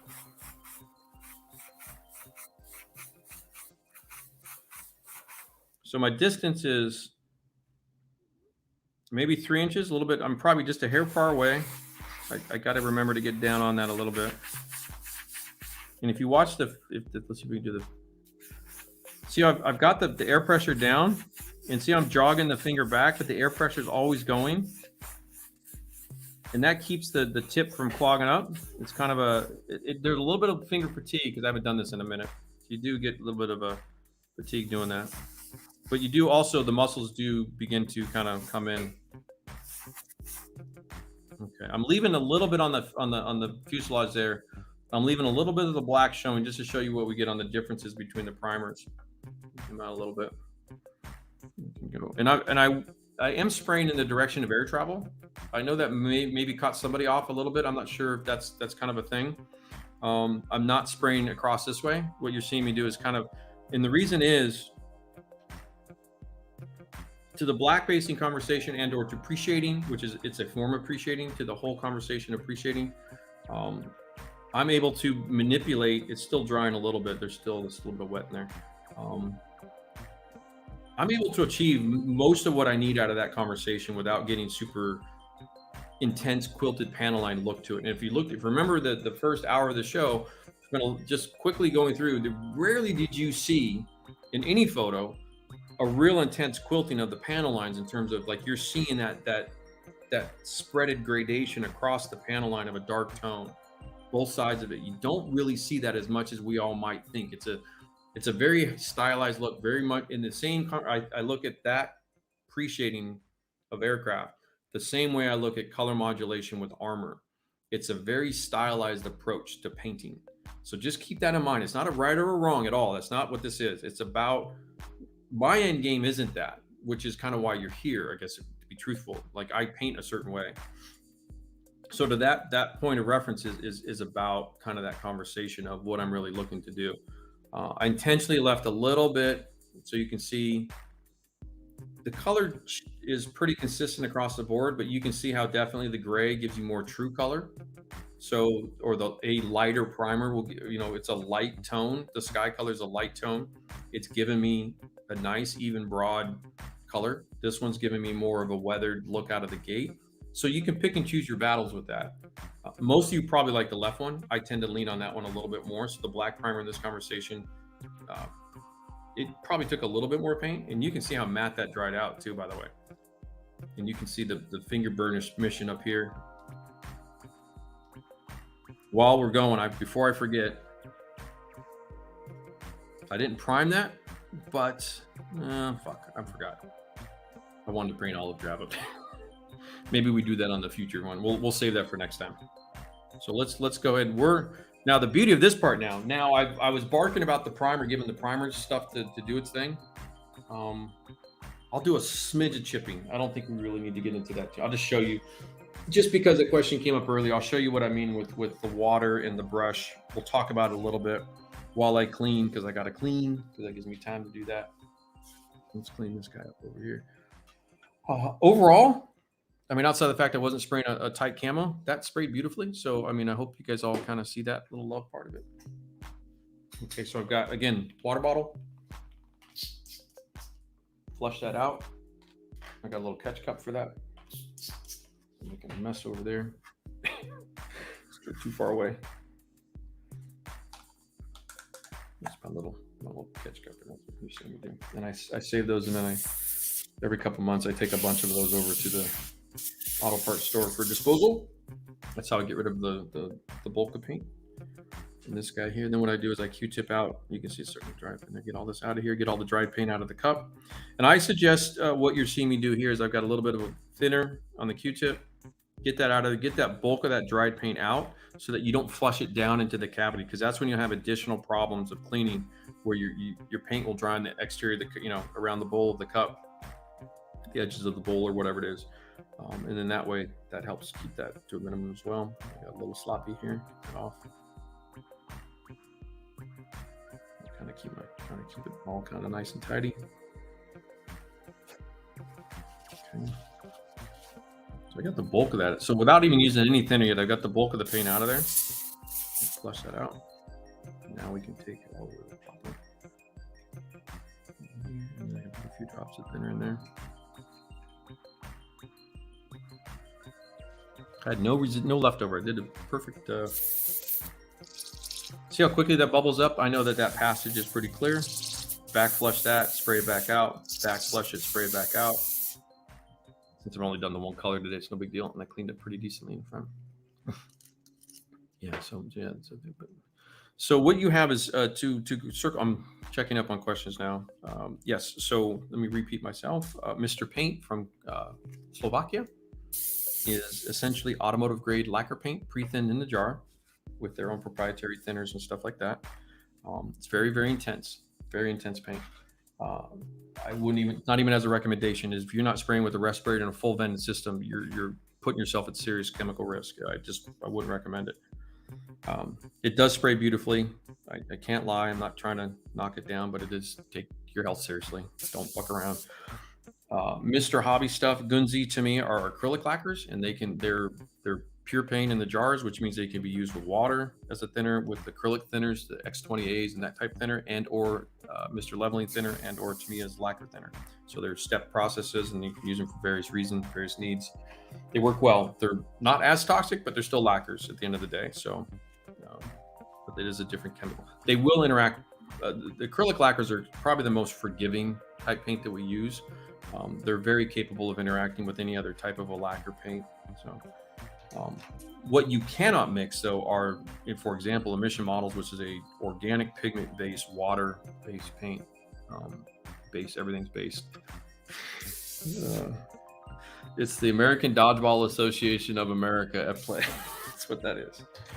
But yeah, just in chemical conversation is me. It's just information. Just keep your information clear and steady. You'll be good to go. To roll back up to Jim's comment. Oops, there they are. I was wondering where all my Q-tips went. To roll back up to Jim's deal. If you're in a point where you haven't done, it's great to be a fan and all that stuff, but it's going to be the thing that you've heard me talk a lot about recently, of the practice, get a good test project. This is a low key, it's a nice model. Like the surface detail's nice. So it's going to be fun as a test model, but it's purely a test model. There's no stress, no bullshit. I don't really care what goes wrong with this thing. If anything does, you can always, like you said, you can always strip back down, do whatever you want with it. Okay. So let's see, given this a little bit of time, I've got some water here. But to that end is really, if you're facing, like you said, Jim, mental health issues and stuff like that, which is totally normal. We're all going through this shit, years of this shit, right? It's tough. Even me, man, I've had my off days too. You guys are my antidepressant, if you will. So thank you for that. If you feel gracious enough, subscribe. We are going to do a giveaway at 5,000. I know we're at like 49.30, so we're closing in. So maybe next week we do one, but I'll keep watching. And when we get around 49.80, I'll put the promos out there and see if we can trigger a 5,000 subscriber giveaway on YouTube. We'll do some book giveaways and stuff like that. But yeah, just, what you're going to have to find is you're going to have to find that one little love piece that just kind of, you can just kind of mess with a little bit, and kind of knock that rust off and get that first stage out of. It's kind of that first morning when you haven't played all year. You go to the driving range, you rent that bucket of balls, and you just, the first few swings are rough. The body doesn't want to do it. It doesn't want to twist. It's like, what are you doing? It's just not how the body works. Golf is a messed up game. But yeah, that's my suggestion, is just find a little something and then just boom, boom, boom, boom, boom. Boom, boom, boom, boom, boom. Yeah, I've got your order. Yeah, so Wayne, even though you're being funny, I appreciate the lightness, the humor of that. So I am incoming to me here in Portland is all my inventory from Europe, the whole shipper conversation. That went in if you haven't heard, it's been 3 months of this now, but the inventory is incoming to me, which includes TankArt 1 and TankArt 4. I've got like 1 or 2 left here, and I'm just keeping for pure emergency sakes. Those of you that recently ordered, there's a delay, there's some lead times. They should be here in a couple of weeks, and I'll be able to get the orders out by the end of March into April for everybody that's got an order in 2022. I really apologize. It's been one of the things I'm dealing with. So patience is appreciated through that. Not a lot I can do about it. I couldn't even reprint them, and even if I had the money to replace them, we couldn't do it because the printing takes forever anyway. So it's a thing. Anyway, I think I've given this enough time. But yeah, we'll probably do a giveaway. Let's see here. Pretty soon, because we're getting close. So let's do a little bit of the erasability. Let's see what happens. We're gonna. It's a test piece. I think it's too soon. So it's too soon. I don't kiss on the first date, guys. It's too soon. But what's it been? Okay. my little oil palette here. We're going to do a little bit in a second here. Get that set up here. Now, so I do need a little piece of tape. So we're going to do a little chipping, not much. Just want to see what happens. We'll go over the black, see if it works, all that kind of stuff. And then what else? And I know I'm way behind in the chat. Steve's got a packed suitcase for holiday. Where are you off to, Steve Jones? You're welcome. Yeah, have a safe trip. Kodakai, I saw you, brother. They last long. What lasts long, Jim? Everything. MRPs, yeah, they will. Okay, so lacquer should. I had about 20 bottles of Mr. Paint. I got rid of them, but I think I've got 1 or 2 left somewhere that kind of snuck through. I think they're still fine. I don't think there's a massive breakdown. Usually when a manufacturer is pre-thinning the bottle of paint in the way that Mr. Paint or Vallejo Model Air does, or even the Life Color box sets have extra thinners in them, they'll put preservatives and other additives that keep them from breaking down. They do have other chemistry involved. It's not just 100% of this, 100% of that. These guys are out of the way because you're going to mess up my chi. Okay, you got some oil brushes here, a couple chippers over here. A little bit of that guy, we'll need him. So those are my Patreon, my fellers. Last night, you got a little bit of this. We're going to do a little bit of that. We're going to show you some tinting real quick, and we're going to show you. This will be kind of the teaser lead-in. That's a brush for that dude. For what's going to be coming up with the P61. Okay. So first off, for a little bit of chipping excitement, a little bit of water. So in the chipping conversation of what we're talking about, this is a non-hairspray chipping. It plays to the erasability of the Mission Models paints. It does react to water and stuff like that. In this case, what am I doing here? This flopper thing is just not the whole aircraft thingy. I'm gonna have to get my setup for next time. I apologize for that. I'll be better prepared in that regard. But to this conversation, to who was talking about this? I forget the name. Was it Sebastian? I think Sebastian. I think he's in San Diego. I thought those Matador tools were ridiculous until I bought a set. Those gonna be yes. So P2 is confirming this is true. So I will quickly. What's a good scriber? Display is another manufacturer of tools. Jeff Cathcart. Display DSPAIE, Korean or Chinese or something. Really good high end. They do a ton of scribers. MadWorks has a lot of scribers. And you'll find in the Gunpla community, scribing, they've got a whole substantial line of tool sets for that stuff. I've got a few of the MadWorks one. You get a really nice metal handle, and the tips are interchangeable. So you got like 0.5, 0.2, 0.1, and you get really, really delicate ones if you need hyper fine stuff. Way ahead of like the old Hasegawa scriber that we used to have, or the old Tamiya panel scriber. This is a next level shit. You'll spend a little money. And again, like most tools, the more you spend, the better you'll go. Actually, let's do the tail plane. Let's see what we get. Eyeball.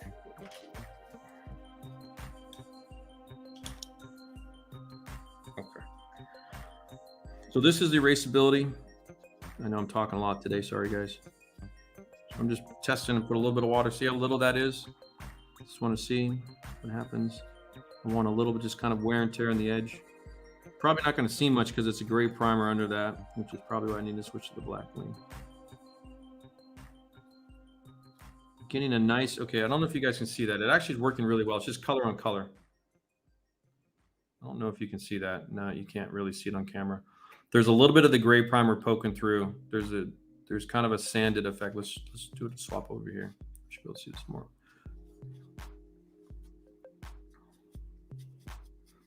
So this is the Mission Models erasability. There you go.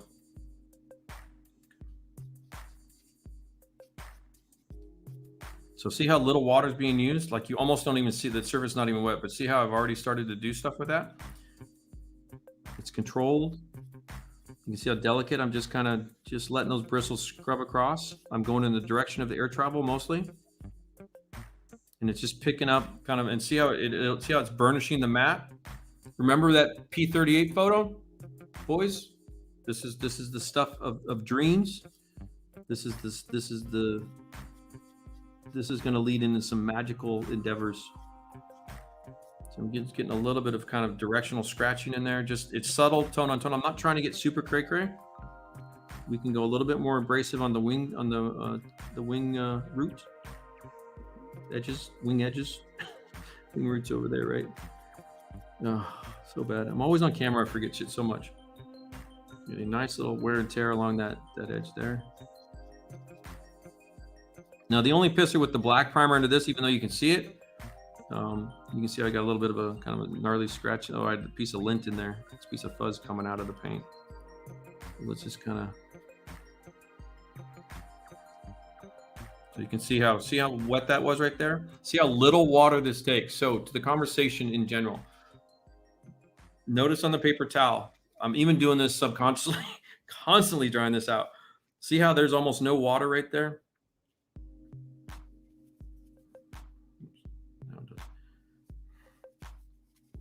That bristle is got water in it. It's conditioned. But conditioning is like when you condition your hair, like it's softened up, ready to go. So you come in here, focus again.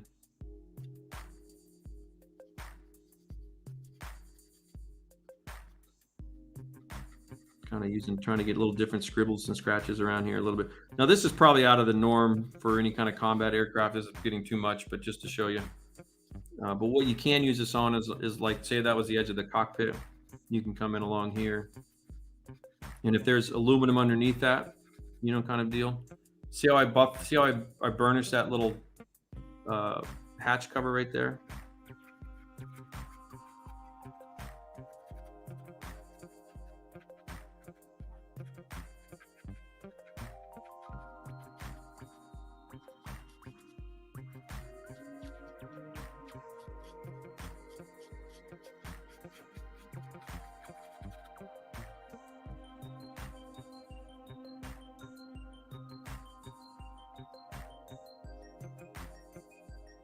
So now I'm kind of playing up a little bit too much water.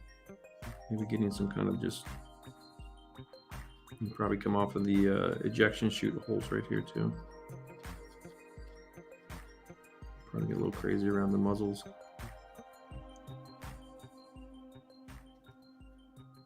I'm just showing you kind of the process. I'm not trying to be super hyper realistic or anything.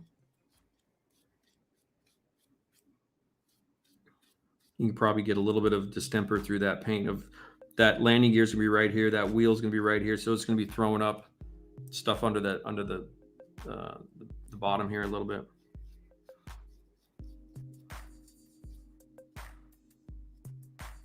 So I'm just being real gentle with this. You can see that's how little water goes down. You can see over here by this thing here where you get that nice burnishing of the matte paint. Now I can kind of get a little bit more aggressive with that and just kind of show you what happens. It's too much water down. It's probably too strong a chipping for, you know, combat aircraft in this scale and what that is. I mean, it'd be okay. It depends. You know, it may be good for the walkways around a cockpit for sure. That just kind of shows you how to do that.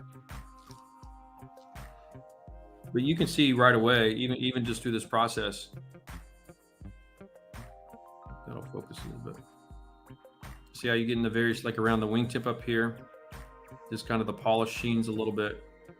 You're getting a little bit of the, now you're getting variations in the sheens, and you saw that in the photos. You saw that happening with matte paint, combat paint in the photos. So that's one way to do this. I'm missing some lights and some other bits and pieces, fuel tank things. There's this, obviously this model is just, you know, nothing of the sort. And then you can also play up fabrics too. There is also the conversation of fabric, ailerons and flaps and stuff like that too, between metal and fabric. So we'll get into that. We'll get into all that. I'm just kind of showing you how I scrub the model, how I go through certain things.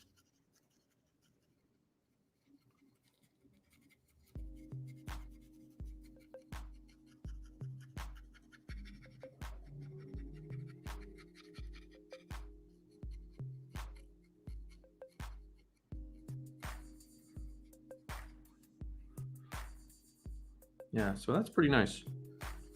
And this is not a hairspray chipping. It's kind of that smooth, you know, when I showed that photo, that one Japanese plane, it's kind of a more sanded, abrasive type of look. I think what we get up here in the, right up in here, all this kind of, there's getting, I'm not sure if you guys can even see, yeah, there you go. That's actually coming out pretty nicely. Right up in here, this is all coming along pretty well. And even if I got a little heavy-handed right on that panel, that's an easy fix if I had to. But there's little nicks and scratches in there already. And I think that underbelly is going to have that bit of a look where the tire's going to be throwing up certain stuff or whatever. You'll get a little bit of that. Not a lot, a little. Especially if it's a, you know, kind of a forward air base kind of an idea where it's, you know, grass fields and stuff like that. I can even kind of start to panel out some of that where this ejection chute panel might have a slightly different color. This is even before we get into all that other good stuff too.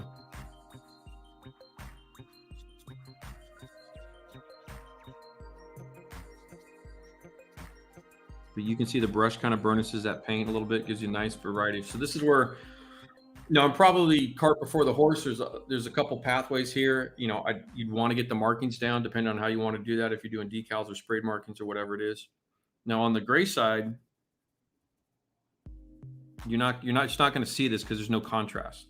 So there's not a lot of point of doing this over here, but we'll just see what we get.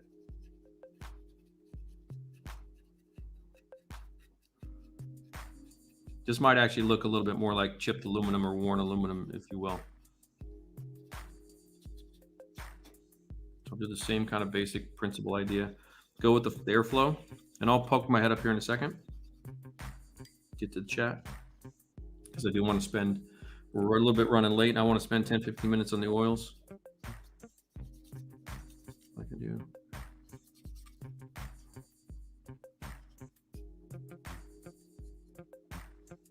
Yeah, you're not going to get a lot of contrast between this kind of colorway. But what you can do is you can get enough that you can come in with a pencil, a metallic pencil, and you can pop some of these edges up a little bit, you know, to show a little bit of a fresh metal chip, and you get kind of a, there's a subtle play on that gray primer playing, looking a little bit like the aluminum underneath. You're not getting the yellow zinc chromate primer in between, but you know, you're still getting some stuff, and you're getting a little bit of, the camera even has trouble focusing a little bit of just kind of not really seeing it, but you can get the burnishing going, you can get the sheens and going. And again, I want to have this in a handle that I don't have to touch it like this, you know, or wear gloves or something.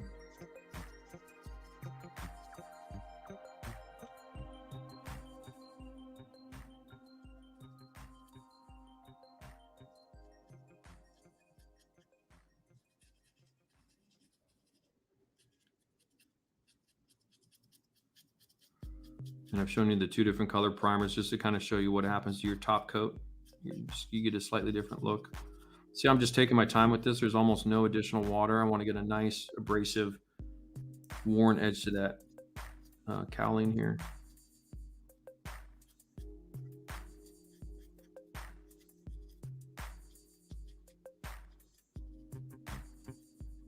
I'm poking and prodding that a little bit. I got a little bit of that overspray up here, though. I probably would have masked that off anyway, but if I needed more precision. But I'm able to do a lot of this kind of work because this paint has such a fine grain. You know, it's easy to work with. And every now and then you'll cut through the plastic. There's a bit of the underlying plastic popping through. That's okay too. Sharp edges, you'll get that quite a bit. Not the end of the world. So if you need a little more water, reset the brush, wipe it down on paper towel. Again, direction of air travel. Kind of adding in some kind of streaks and whatever. It's all there. It all adds to subtle little bits of layers. This is initial kind of the foray, if you will.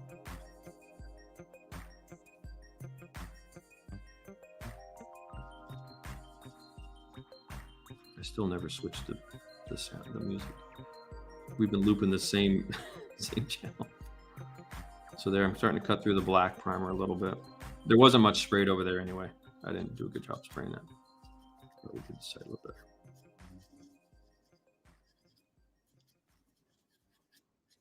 See, I pick up just a little bit of that edge of that. It's supposed to be a flap in there, kind of a vent flap that moves. Yeah. Okay. So let's work on, if we can get this So we'll do, that'll probably be, we don't need the water. Everything's so lightweight too, it's easy to push around. Okay, we'll zoom in and get that going. You're welcome, Jim. Get emotional with my Airbrush gloss. Yeah, I get a little bit emotional too, Jeff. Do I appreciate my figures? I haven't tried it yet, but I'll be going. Yeah, you can appreciate your figures. Added suggestion. How does spray distance affect paint texture? Okay, so Dylan asked, I must have missed that. Let me go back up. Yeah, British Sky, underbelly sky tone, whatever. What do they call that? Underside sky. Yeah. It's a nice, what they call a duck egg. It's all in that vernacular. Hellblau is another one that kind of plays that colorway a little bit too. Yeah, so spray this. So when you're airbrushing, I'll do the one without the hose so I don't accidentally spray stuff. So when you're airbrushing, what's happening is you're atomizing the paint out of that. It comes out, it's atomized. That means it's mixing with the air and it's got the thinner in it and it's coming out in little droplets. When you pull back and you spray that distance, by the time that paint hits that surface, it's dried in the air in that. So you tighten up, you get down in there close, and that gives you a little bit more control to lay that down. What you want it to hit most of the time when you're doing smooth paint job work for whatever you're doing, you want it to hit slightly wet, and then that way it levels out when it dries. Most paint, most good paint, good quality paint, and that which is the bulk of the hobby. It's the craft paints that don't do this because they don't have these chemicals in them, but they have a self-leveling agent in them that when you spray them down and they hit a little bit wet, they level out beautifully, which is what you see here. This is dried to a dead matte finish, but it is smooth as a baby's butt. It is beautiful. There's almost no texture to them. Matte paint in general has a texture. That's why it's matte. It's diffusing the light, little mini particles of stuff. So when you burnish it, you're smoothing that. So you're smooth. That's what a gloss paint is. It's leveled out and smooth. So that's how that all works. If you don't know, but so when you pull back the airbrush and say you're spraying from. So you saw me spraying from around here. If you spray from around here, that paint dries, it hits that surface and leaves a texture. And that's where you get that texture issue. Now, by the opposite effect is you come in, you're too heavy pressure, you're too thin, there's variables like golf, you're off on your game, your ratios, everything's out of whack. You hose that shit down. Now you got runs, the paint's too wet, it won't cure properly because it's too flooded, you flooded this. So you have to be in the 5x5. That's right before the alien bites your head off. You all know that scene. 5x5. Okay. Did that help? I hope so. Great. Yep. You guys are good. Okay. No worries. Magical endeavors. That's what we're here for. Yep. You guys are answering everybody. I'm sorry. I missed a lot of the comments. I apologize. You guys are helping out. Hey, what's up, TJ? There he is. He did make it. How was your trip, sir? Did you have a good time? I saw the podcast post, so I'm guessing you guys have got the podcast up. So I apologize if I haven't hung out with you fellas, but I will check it out. Getting really blurry without the poly and getting really crispy redoing the poly. Did I miss something on MM? Mr. Leveling Thinner has a retarder in it. Yep, that's how it levels. Yep, exactly. If you can get some in the SA, you should be fine. Yeah, so a lot of these do have, yeah, we're in bonus time. We're in bonus coverage. So Sebastian says, I have very successful worn mission models paint over primer. Okay, I failed the paint over a layer of HP for the whitewash. I'll change the HP strength to medium hold hairspray. Okay. To medium hold next time. No, what's happening? Why you're having? Okay, I don't have a lot of time. I'm gonna oil paint and talk at the same time to Sebastian in particular, and we'll refresh because it's just something that needs to be reinforced a lot. We forget easily. It's no big deal. Get that dude out. Okay, I need make sure I'm in the oil paint conversation. Okay, let me get my solvent thinner here. A little over this. Well, I have some ready. Oh, well, you know what? Get back in there. Don't need you. My bad. I'm off my game. I'm distracted. All right, let me swap out. Okay, I have some odorless thinner from my video last night. Okay, so get that. Double side tape that down because that shit falls over real easily. You'll mess it up. Save that cup for later. Okay, get the knife out of the way. I won't poke myself. Okay. Let me get set up here, guys. Flip that over. Okay. Alrighty, got my eyeballs there. That's there. Get that closed in there. Okay, sun is popping out nicely now. Right. But you can see we've got, even without any kind of real hardcore basing or anything of the sort where I'm really kind of appreciating out, there's enough of the black under there popping through, and we get a little bit of distempered look and some various little things going on. Super cool, super fine. Again, you know, normally you probably want to get your markings on some other things. But over here, we're just going to kind of just show you a couple things. So I'm going to do a little bit of tinting, a little bit of my panel lining work. So when I remind me, I'm going to talk about, okay, so no poly added, got you on that one.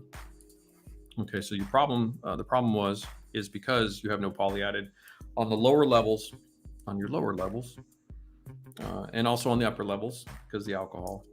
Hairspray, all commercial grade hairspray, in other words, store-bought if you read the first thing. And we went through all this before. I've done kind of a lot of diligent work on this to solve this problem with Mission in particular. Just because you got to find out what the chemical stuff's doing. It's not a bad or good. I mean, it takes some time. It's no big deal. But denatured alcohol in the hairspray and a water-based paint, it will break them down. You probably should know by now. I've talked about it a few times. So if there's alcohol in the hairspray, it's gonna affect the Mission Models paint in particular. That's why we were pushing the poly, because the poly turns it into a polyurethane. At that point in time, it's impervious to an alcohol chemical, which is cool. It's great to work with. But in the chipping conversation, a hairspray, that's what's going on, Sebastian, while you're having failures, is that the alcohol has broken down the adhesion. You don't notice it because it's not a visual breakdown, and that's kind of the problem with it. That's why it's thrown a lot of us off for so long. And what I've got all my brushes conditioned now. A little bit of thinner, and I need one blender. I don't need to take two blenders, and then probably just start with one color. So my aircraft's a little different. We're not going dust and light to darks and stuff like that, but we're just going to kind of work some panels in here. But yeah, so it's without the poly, you're going to have the alcohol will affect the paint a little bit more. I think I'll need to seal. So if the lower level is a catalyzed primer, which is the chipping color, because it's the one you're going to expose. If it's a primer, it's fine. That's why I had no problems with the Sotheby and the SM03. It was a primer with the hairspray and then the paint. So the primer was protected. It's when you have a primer and then a paint and then a hairspray and then a more layer of Mission Models paint, that those two paints with an alcohol based in between will cause problems. That's where all this issue is hiding. So what you got to do is, at least on the lower levels, get the poly in there to the paint. So if you've got a primer, a Mission Models paint with the poly additive, this stuff here turns into polyurethane, it'll protect it from the alcohol. You can spray your hairspray down. I recommend now also as well, one other shift, go to one even layer of hairspray, not two. So you might have had too much hairspray. So that'll kick it back down, give you a little bit more control. And then what you saw in the water, what you saw right here, same idea. Get that water out of that brush. You have too much water at play. So practice that. Practice almost a dry chipping with this brush here, the chipping brush of almost no water, like 99.9, and see what happens. And then slowly add in water, work it, test it out, see what happens, and see how that goes. And you'll find there's a sweet spot in there. It's a delicate in that conversation, but the results are amazing if you can get it to work, which you should be able to. Yeah. Okay. So I think that covered a lot of that kind of stuff. Chris Max says you got SMO2, really love it. Love the format. Oh, you're awesome. That's awesome. Thank you for that little bit of love. Late to the show, but at least you catch you and you're fine. Kodakai, Crease 5x5. Paint breaks down for HP. Yep. Okay. Misty in Denver, John Bonami. Yep. Oh, thanks, Mike. You're welcome. Denver's awesome. Model show was super fun. That's good news. I can't wait to listen to the show. The poly will Nostradamus. It will. The stronger the poly ratio is, the more impervious it is to everything, because it basically is turning into that polyurethane shell. So your time constraints and how you chip, just like a lacquer, if you're spraying a lacquer over hairspray with lacquer thinner, your window of time shrinks because it starts to cure. Same thing with the heavy poly in the paint. So your top layer has poly in it. There's a window where that's going to start kicking off. Then the water can't get through it anymore. So you do, yes, but you have a different, so play with the variables. Hairspray is all about golf, guys. It is the variables of the stroke, the swing, your elbows, your hips, your knees. That is hairspray chipping. You have a lot of variables: time, opacity, how much hairspray, how much paint, distance, it's everything. I know it's a lot. I know sometimes it's overwhelming, but practice is going to be your best friend. So is that true if you mix with Createx paint? I wonder if you use Createx clear as mission repeat question. Okay, no problem.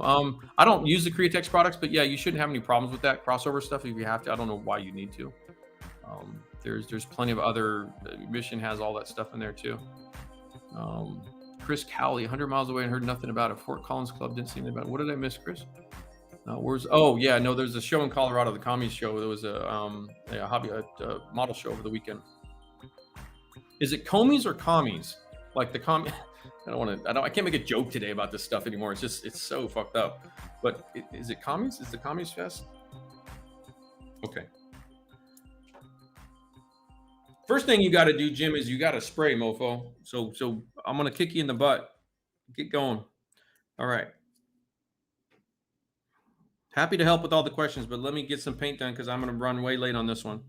All right. First thing you're going to do is when you have a fresh layer of paint and or a model that's been sitting around for a while, take your blending brush. We're in OPR work right now. We've shifted out of everything else. We're to the weathering. Let's get a little thinner down on this surface.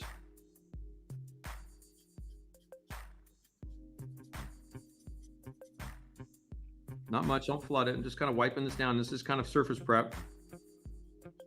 This will help with the blending and prevent staining. That's also what a varnish does. See how the varnish killed there? That's why varnishes will do that. Now this will dry. This is just thinner. Okay, just gives me a little bit of, I probably didn't need to do the whole thing, but I just want to show you. Zoom in, do a little zoom. Okay. Let me move this over here a little bit more. Trying to get all this on camera. This is why aircraft weathering on cameras, the plan form of the cruciform of the wings and stuff makes it a little bit difficult. Okay. So what I've got here,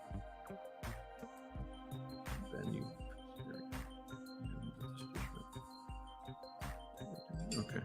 So what I've got up in here is I've got some colors that kind of, I don't have the exact shades I need. So I need to mix them up. So the first thing I'm going to do is I'm doing a little bit of a dance between my colors. And I'm working with, so what I'm going to do is I'm going to do a little bit of a tint, a little bit of fade, do some various things, and we'll put some panel lines on that too real quick.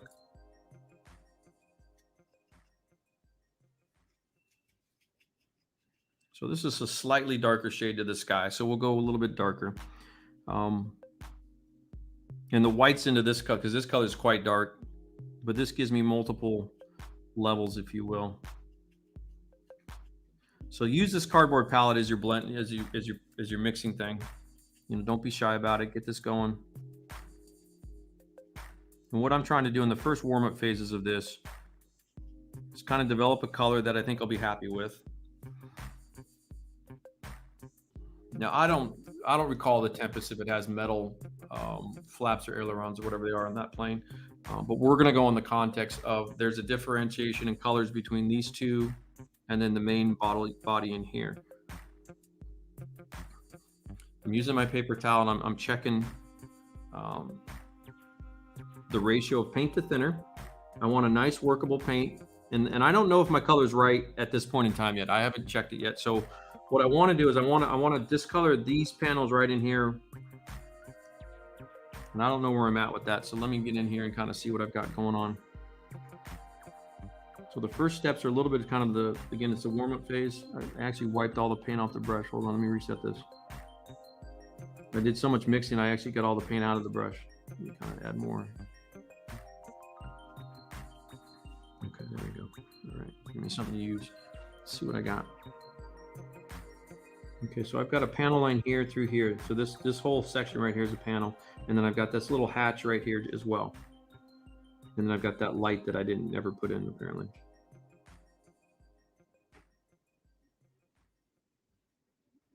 So I'm just kind of stipple stabbing, putting down this color. Just a slight variation. So we're going in roll back that tape.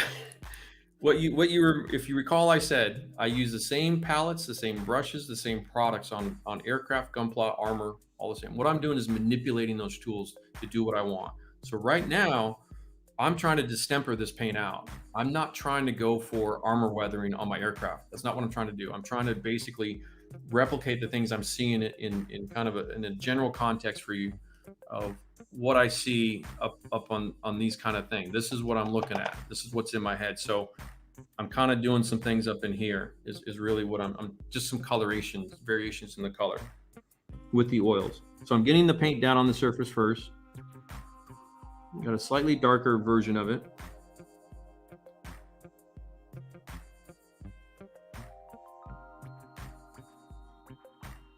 And when you do this kind of work, especially with color shifts, what I like to do is I like to keep my camo color, in this case the sky, is my middle tone, the middle color. I'm gonna lighten one side, I'm gonna darken another side, so it gives me a range of 3 out of the gate every time. So what you see me doing right now is there's that little tiny hatch right there, and that's what you're gonna see me go around a little bit. And I'm gonna blend on the palette. I'm gonna get slightly different versions of the color, a little bit darker. Going right up to that panel line. And you can see how little thinner is being employed. It's just a workable oil paint right now.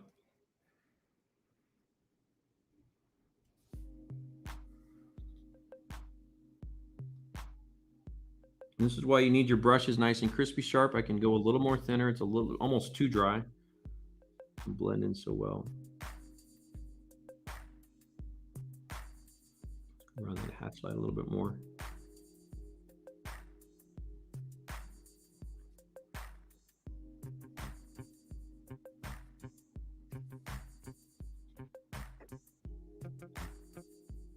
It's probably a little too dark. It's okay.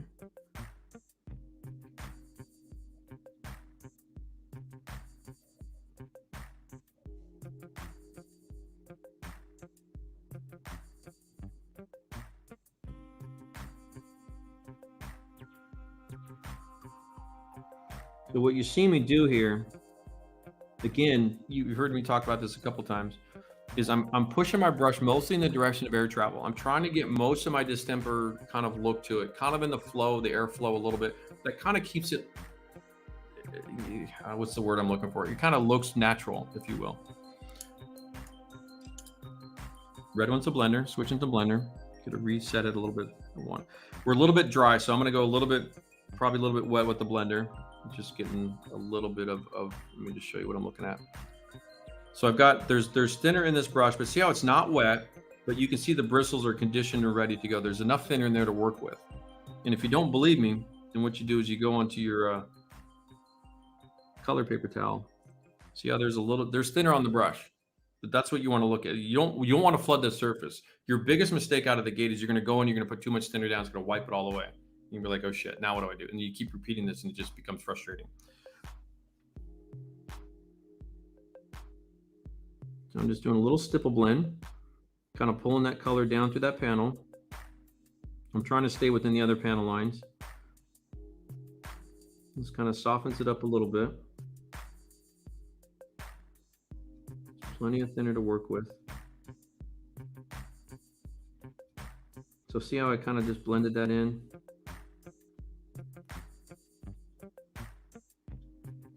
We'll dry this up here in a second. We'll show you what we kind of got. And you can see I didn't cover the whole panel with the color.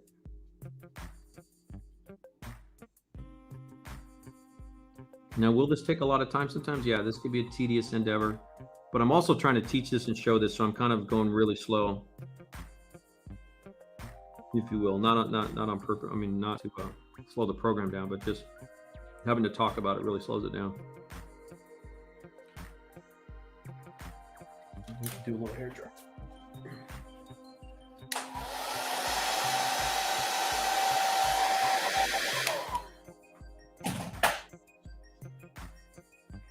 So that gets me kind of in the where I'm starting to get some color discoloration. I'm starting to get, yeah. If I can talk, I'm switching up my blender a little bit more of a stipple blend. So say that was a little strong, because I did mention that color came out a little too punchy. So I'm stippling, I'm tapping that down with another brush, kind of bringing that back a little bit.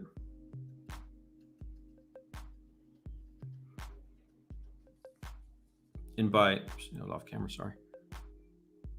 Kind of push that up into that. Kind of kicks it down a little bit. And the stipple gives it that kind of splotchy look. That mottling look that we like. So it looks dark right now. Let's dry that back up. You can see.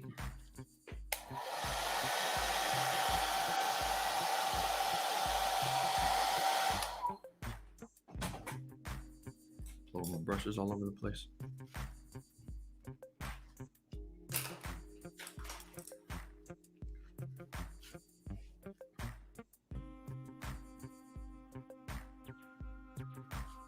So now I can continue on. Oops, hold on here. Yeah, I'll get my setup better for next time. A little bit wetter here.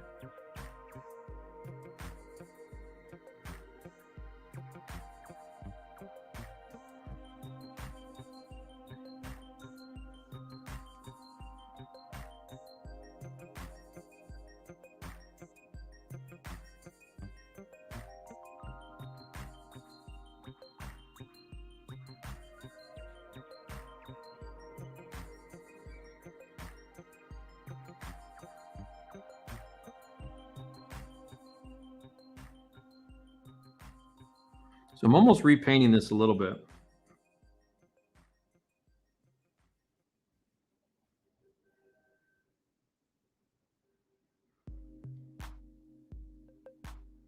A little bit more of a randomness in there.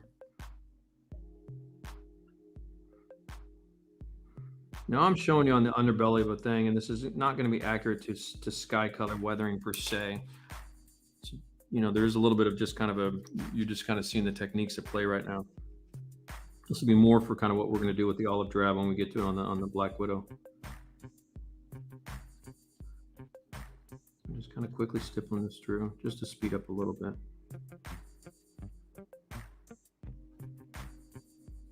So you realize I haven't done any panel lining yet.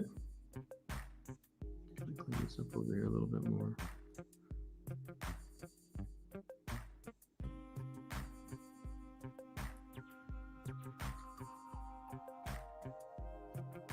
So you can move pretty quick if you want to. But now I'm trying to get a little bit more of a cohesive, you're getting the panels are broken up a little bit, but I am keeping the flaps a little bit different. And what I can do with that, get a little bit of thinner, get a little bit more white. Let's go the other way. Just thinking of these, if these were fabric, so there is a secondary panel in there too. Wait, do I have another? Yeah, it's right there.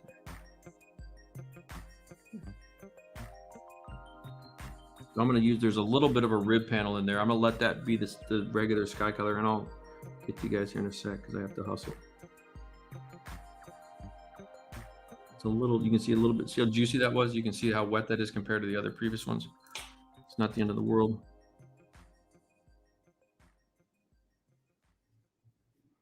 Again, a little bit of directional air travel.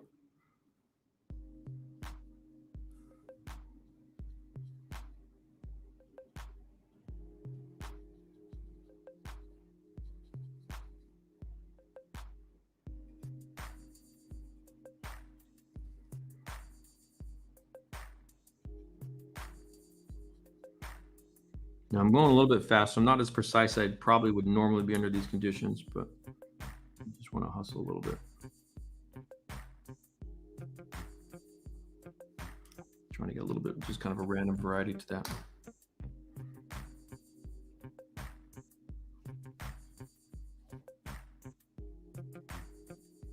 Kind of stippling in the kind of, again, a directional stipple. Directional stip.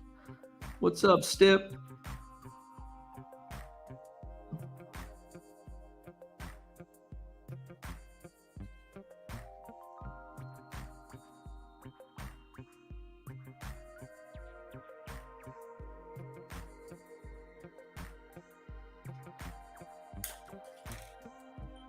Switching to my other angle stipple brush here. Just kind of break it up a little bit more.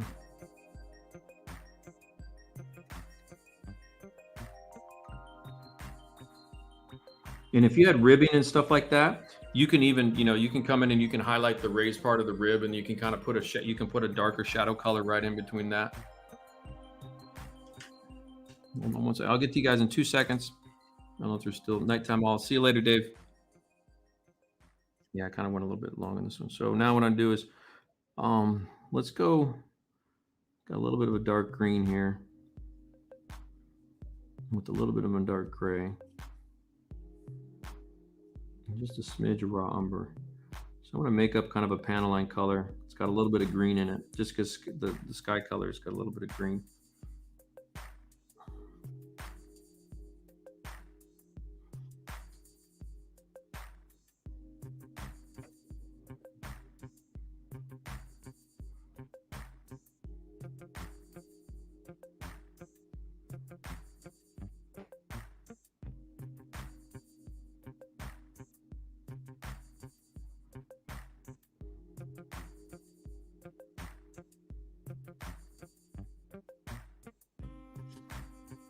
To go all the way to the edge. And it goes all the way to the edge.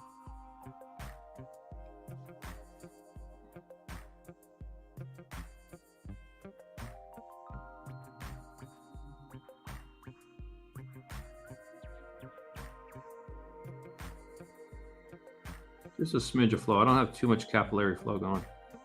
I don't want too much.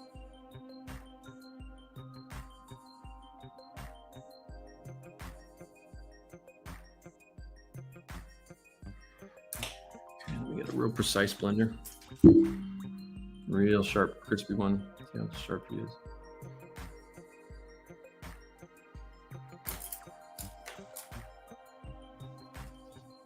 Flip that around the other way.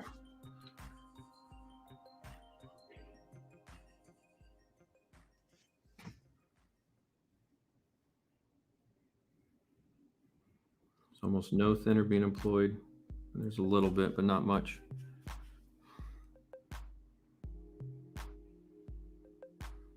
Sorry for the camera shake there.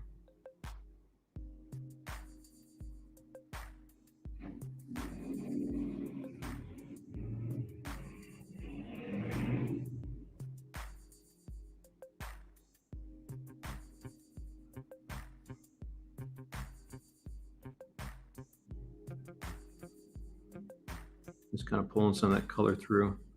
The reason I'm doing things this way is just I'm getting a little bit of a variation in my panel line thicknesses. There's a little bit more of a variety to it.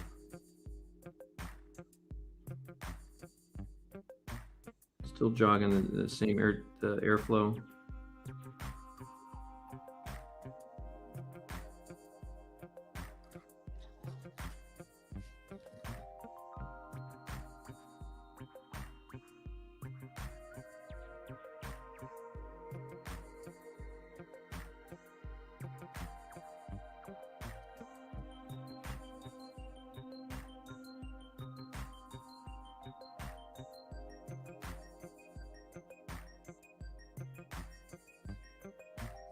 Clean the blender up a little bit.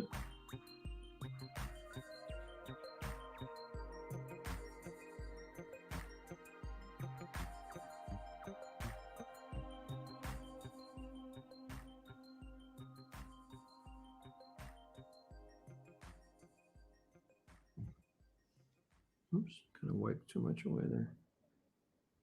So I'm pushing that darker green color back up into that panel line a little bit.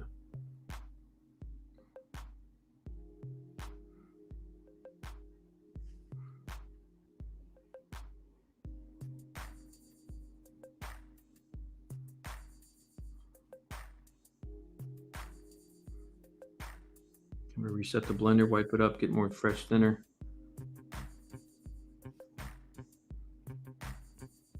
There's plenty of workable time for the oils. There's no real rush. I'm mostly hustling just for the stream's sake.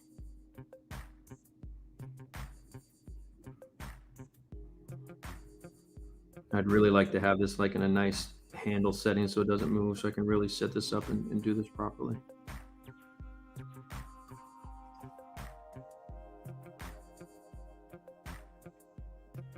Couple little streaks through that.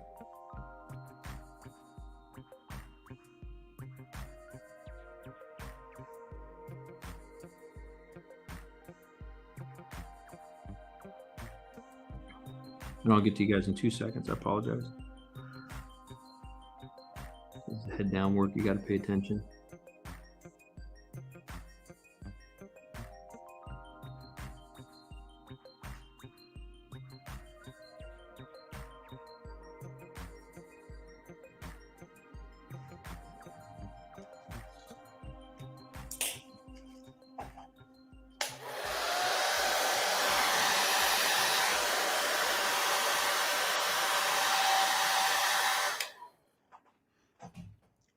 Okay.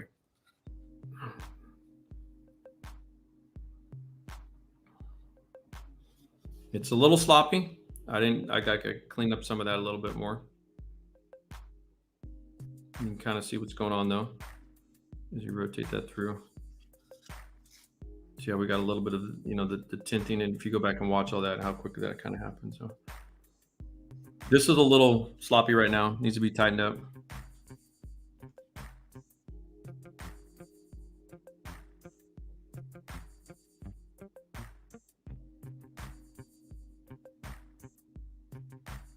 if you wanted to. It was the so I've got this kind of dark green panel line with a little brown. You can put a little punch of black. Put just a punch of black into that mixture. Again, this is why the brushes have to be nice and sharp and pure, but we've got this major panel line here in terms of a movable surface.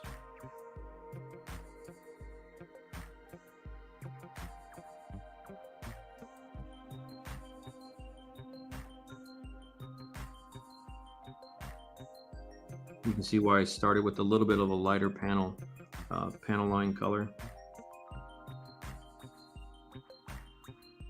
So if you wanted to, you can kind of come in and do a little bit more intense work here.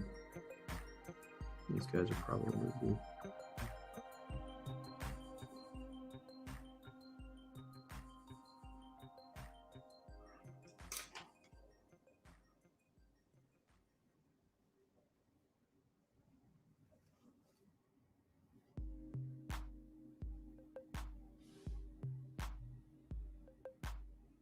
So you notice this blender brush, I didn't grab any more thinner. I just kind of used whatever was on that for right now, just to see what kind of blending I get. If I have to add more thinner, I could just grab a little, just like a toe in the water, grab a little bit, wipe it off. So I'm still building up all my colors in the same way I do in the armor world, a light to dark. It's just not a dust conversation in terms of all that. But you can see how the panel here is just, it's a little bit more controlled.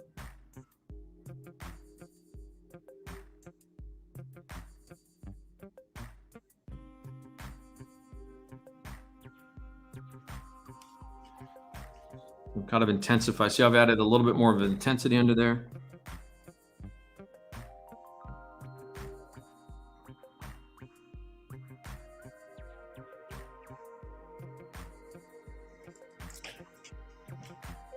All right. I could go on all day. Like, it's actually a lot of fun. I'm in the zone for sure.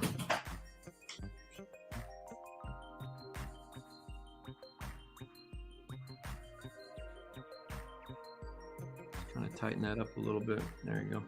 So you can see how I get a lot of discoloration and just through the oils without having to do any real hardcore underlying airbrush work. And then we were able to kind of show a fabric texture a little bit different and try to fade that out a little bit. It's still a little sloppy up in here.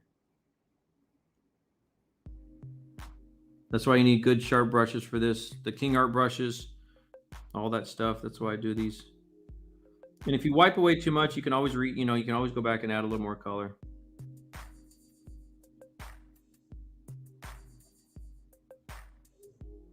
You know, trying to take advantage of that tight 70-second scale panel line.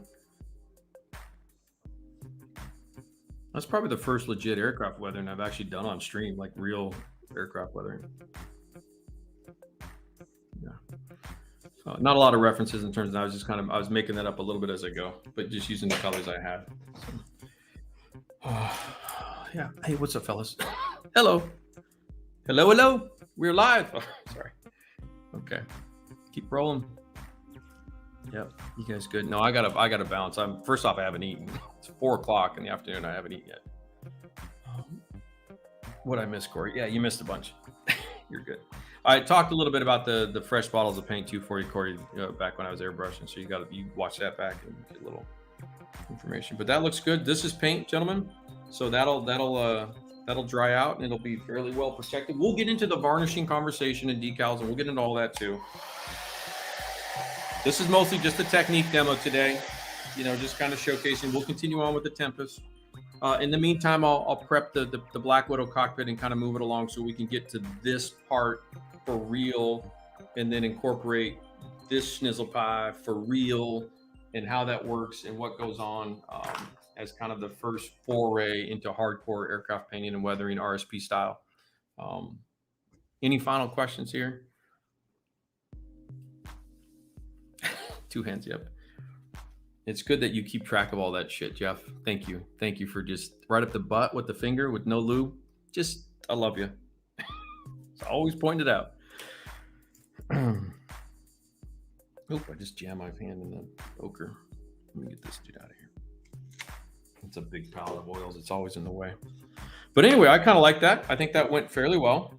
Truth be told, is I think that's a. Let me zoom out a little bit here. You guys can kind of, you can see all the variations there. You got the gray primer purity of to the base color there, pretty nice. You've got kind of what the black does a little bit. It's all pretty straightforward. You know, darker primers underneath gives you a little bit of that shading there. I really jump. But you can also see how, I mean, I had to hustle in the 20 minutes, 3 hours, and then the last 20 minutes I do probably what you're all here for. So apologize. But we got a lot to go through, a lot of information today. What's up, Bill Bill? How are you, sir? Corey, I see, man. Wayne Biddy, you switched accounts. It's better than armor stuff. I'm sure it is. Hopefully that's of some use to you guys, because I think this little bit, I wanted to kind of get to this point, and that's why I'm using a test subject so that I can put this out there so you can practice while I get the other project kind of further along. But you should be able to watch that back, and all you have to understand with this is I just chose, I was working with the base color, which was a Sky, RAF Sky. So if you're working in the grays of, say, you know, Wayne, and your Marine Corps jets, or, you know, whatever you get, Corsairs, whatever you guys are working on, you can also do this with the natural aluminum. We'll get into the NMF pretty soon. I'll try not to put off too much. And then we'll do some stuff with that. It's the same basic principle. You're just going to be shifting your colors around a little bit. And you saw a little bit on the railroad stuff too, where I did the kind of a natural metal silver weathering and stuff like that. But that's a nice, when I talk about panel lines, so zooming way back out, you know, with aircraft, see how you kind of don't see them, but you're seeing the major movable surface panel lines. That's kind of what I want. And then as you zoom in, you kind of get a little bit more of a read, and then as you kind of zoom, you know, full two blown. See if I can get it to zoom to focus. It's a 2x. Yeah, you can. You know, as you kind of get that information level, it's a little blurry. That 2x, you have to be pretty far away for the 2x. But that's kind of like what I do in this particular case. Is I wanted the reads. And so my original testing over here, same idea. See how the panel lines, I'm trying to work with the reads of the panel lines. What I mean by the reads is like the visual acuity of like how strong does that panel line look? Like how often do you see it? You know, some of these you'd have to be, it's real easy to get carried away, especially with the oils and when you build it up like this. You know, whereas over here I was trying to almost go minimalist and then just play with the movable surfaces, but you're getting kind of the discoloration and the different stuff through here. Now that's a black primer. Now I'd probably shift that to an aluminum, and then you've got the, you know, the worn chipping look that you saw that we were doing back over here. So I think it's all going to work pretty cool. It's going to be a really neat. I know I need to wrap it up into one happy bow for everybody. We'll get to that, I promise. Anyone else ask about the clear coats? No, we'll get to clear coats, Corey. We're not talking about clear. I'm not going to get into it. It's just I'm already 3:43. I'm way over time, so we'll get to clears next time for sure. I promise. I'm not going to neglect the clear coat conversation. It's just its own beast, and it'll be a minute. You know, you guys are so obsessed with the fucking shit. Killing me, Smalls. We'll get to clears. I promise. I promise, my friends. Yeah, that turned out nice. Yeah, for being on the fly under the gun like that, I think that turned out pretty solid. Demonstrates the oil's power. Continue your juice rehab. You got it, Chris. I appreciate you guys hanging out. Any other final questions though? That I probably missed a lot, so I apologize. It was one of those streams when I finally I fell asleep. I guess nothing good an artist when it comes to that level of skill. I just got to practice. It's like everything else. Gloss dark sea blue on post-war U.S. Navy has been a real problem for me. So you're talking Korea vintage, although probably late war, World War II as well, will still be the same kind of effect. Aircraft. What did I see coming? There is a movie, gentlemen. There's an author who liked one of my posts or whatever it was. We were liking Instagram. He's an author. Oh shit, I'm gonna again with the names. Really sorry, but there is a movie coming about a Marine Corps Korea era F4U4s, F4U5s, and I'm not sure exactly, but there's enough civilian models out there. I think it's supposed to be in production. I think it comes out next year. I forget the name of it. I'll have to circle back around. He's an author of a few books, well-known interviewer of soldiers of World War II, does both Army and Air Force and Navy. Shit, what's his name? Somebody's going to remember what it is. But there's a book coming out on Marine Corps, or I mean, a movie, live action movie, Marine Corps Corsairs. You're welcome, Dean. Yeah, I will, Corey. I'm starving. I'm getting hangry. Have a good night, man. Thank you, sir. Question: can you use a clear lacquer to test your clear coat thing with a Mr. Hobby? I have no idea. Wait, what? Can you use a clear lacquer? No, don't use any. I would not use any lacquers on mission models. Period. End of story. Like, I just wouldn't do it. You're running a huge risk. You can probably pull it off, Chris Max, but I just would not recommend it. Lacquers and water-based paints don't play well together. I would not do it. There's other ways to go about that. I mean, maybe with the poly additive in it, sure, but run some tests. I mean, if you have to use a tester's clear, I don't know what you're doing, what you're painting. You need, real world level protection. We'll have a conversation about clear coats. We'll have a heart to heart. We'll go through this. There's going to be some stuff. We will. I promise you guys. We'll have a very deep conversation on clear coats.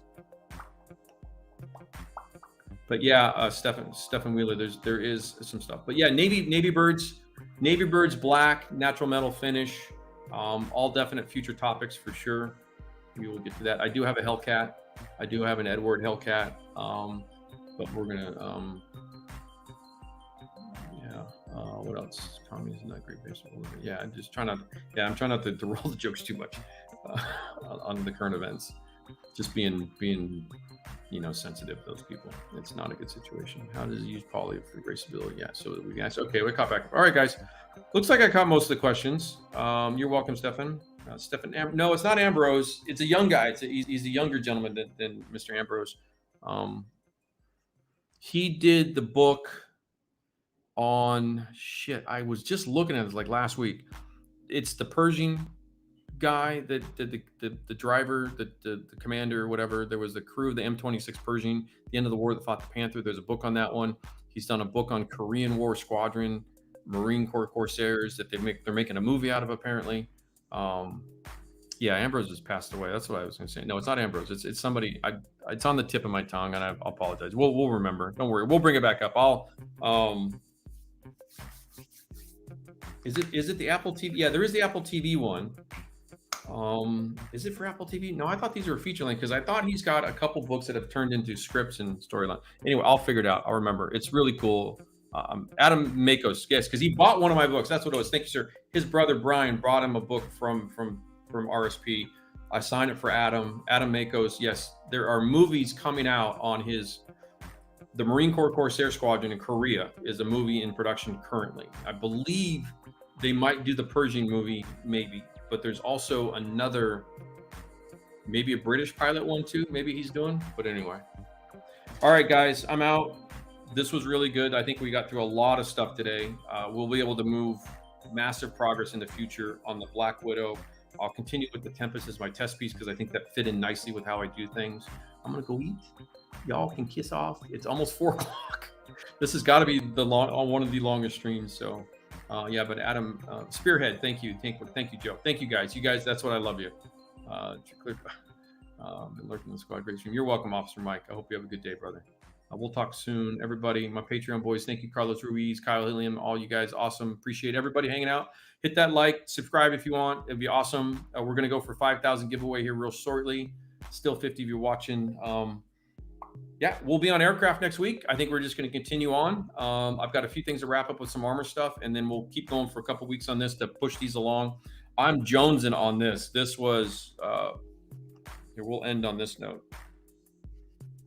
I mean, that is some glorious, beautiful snizzle pie.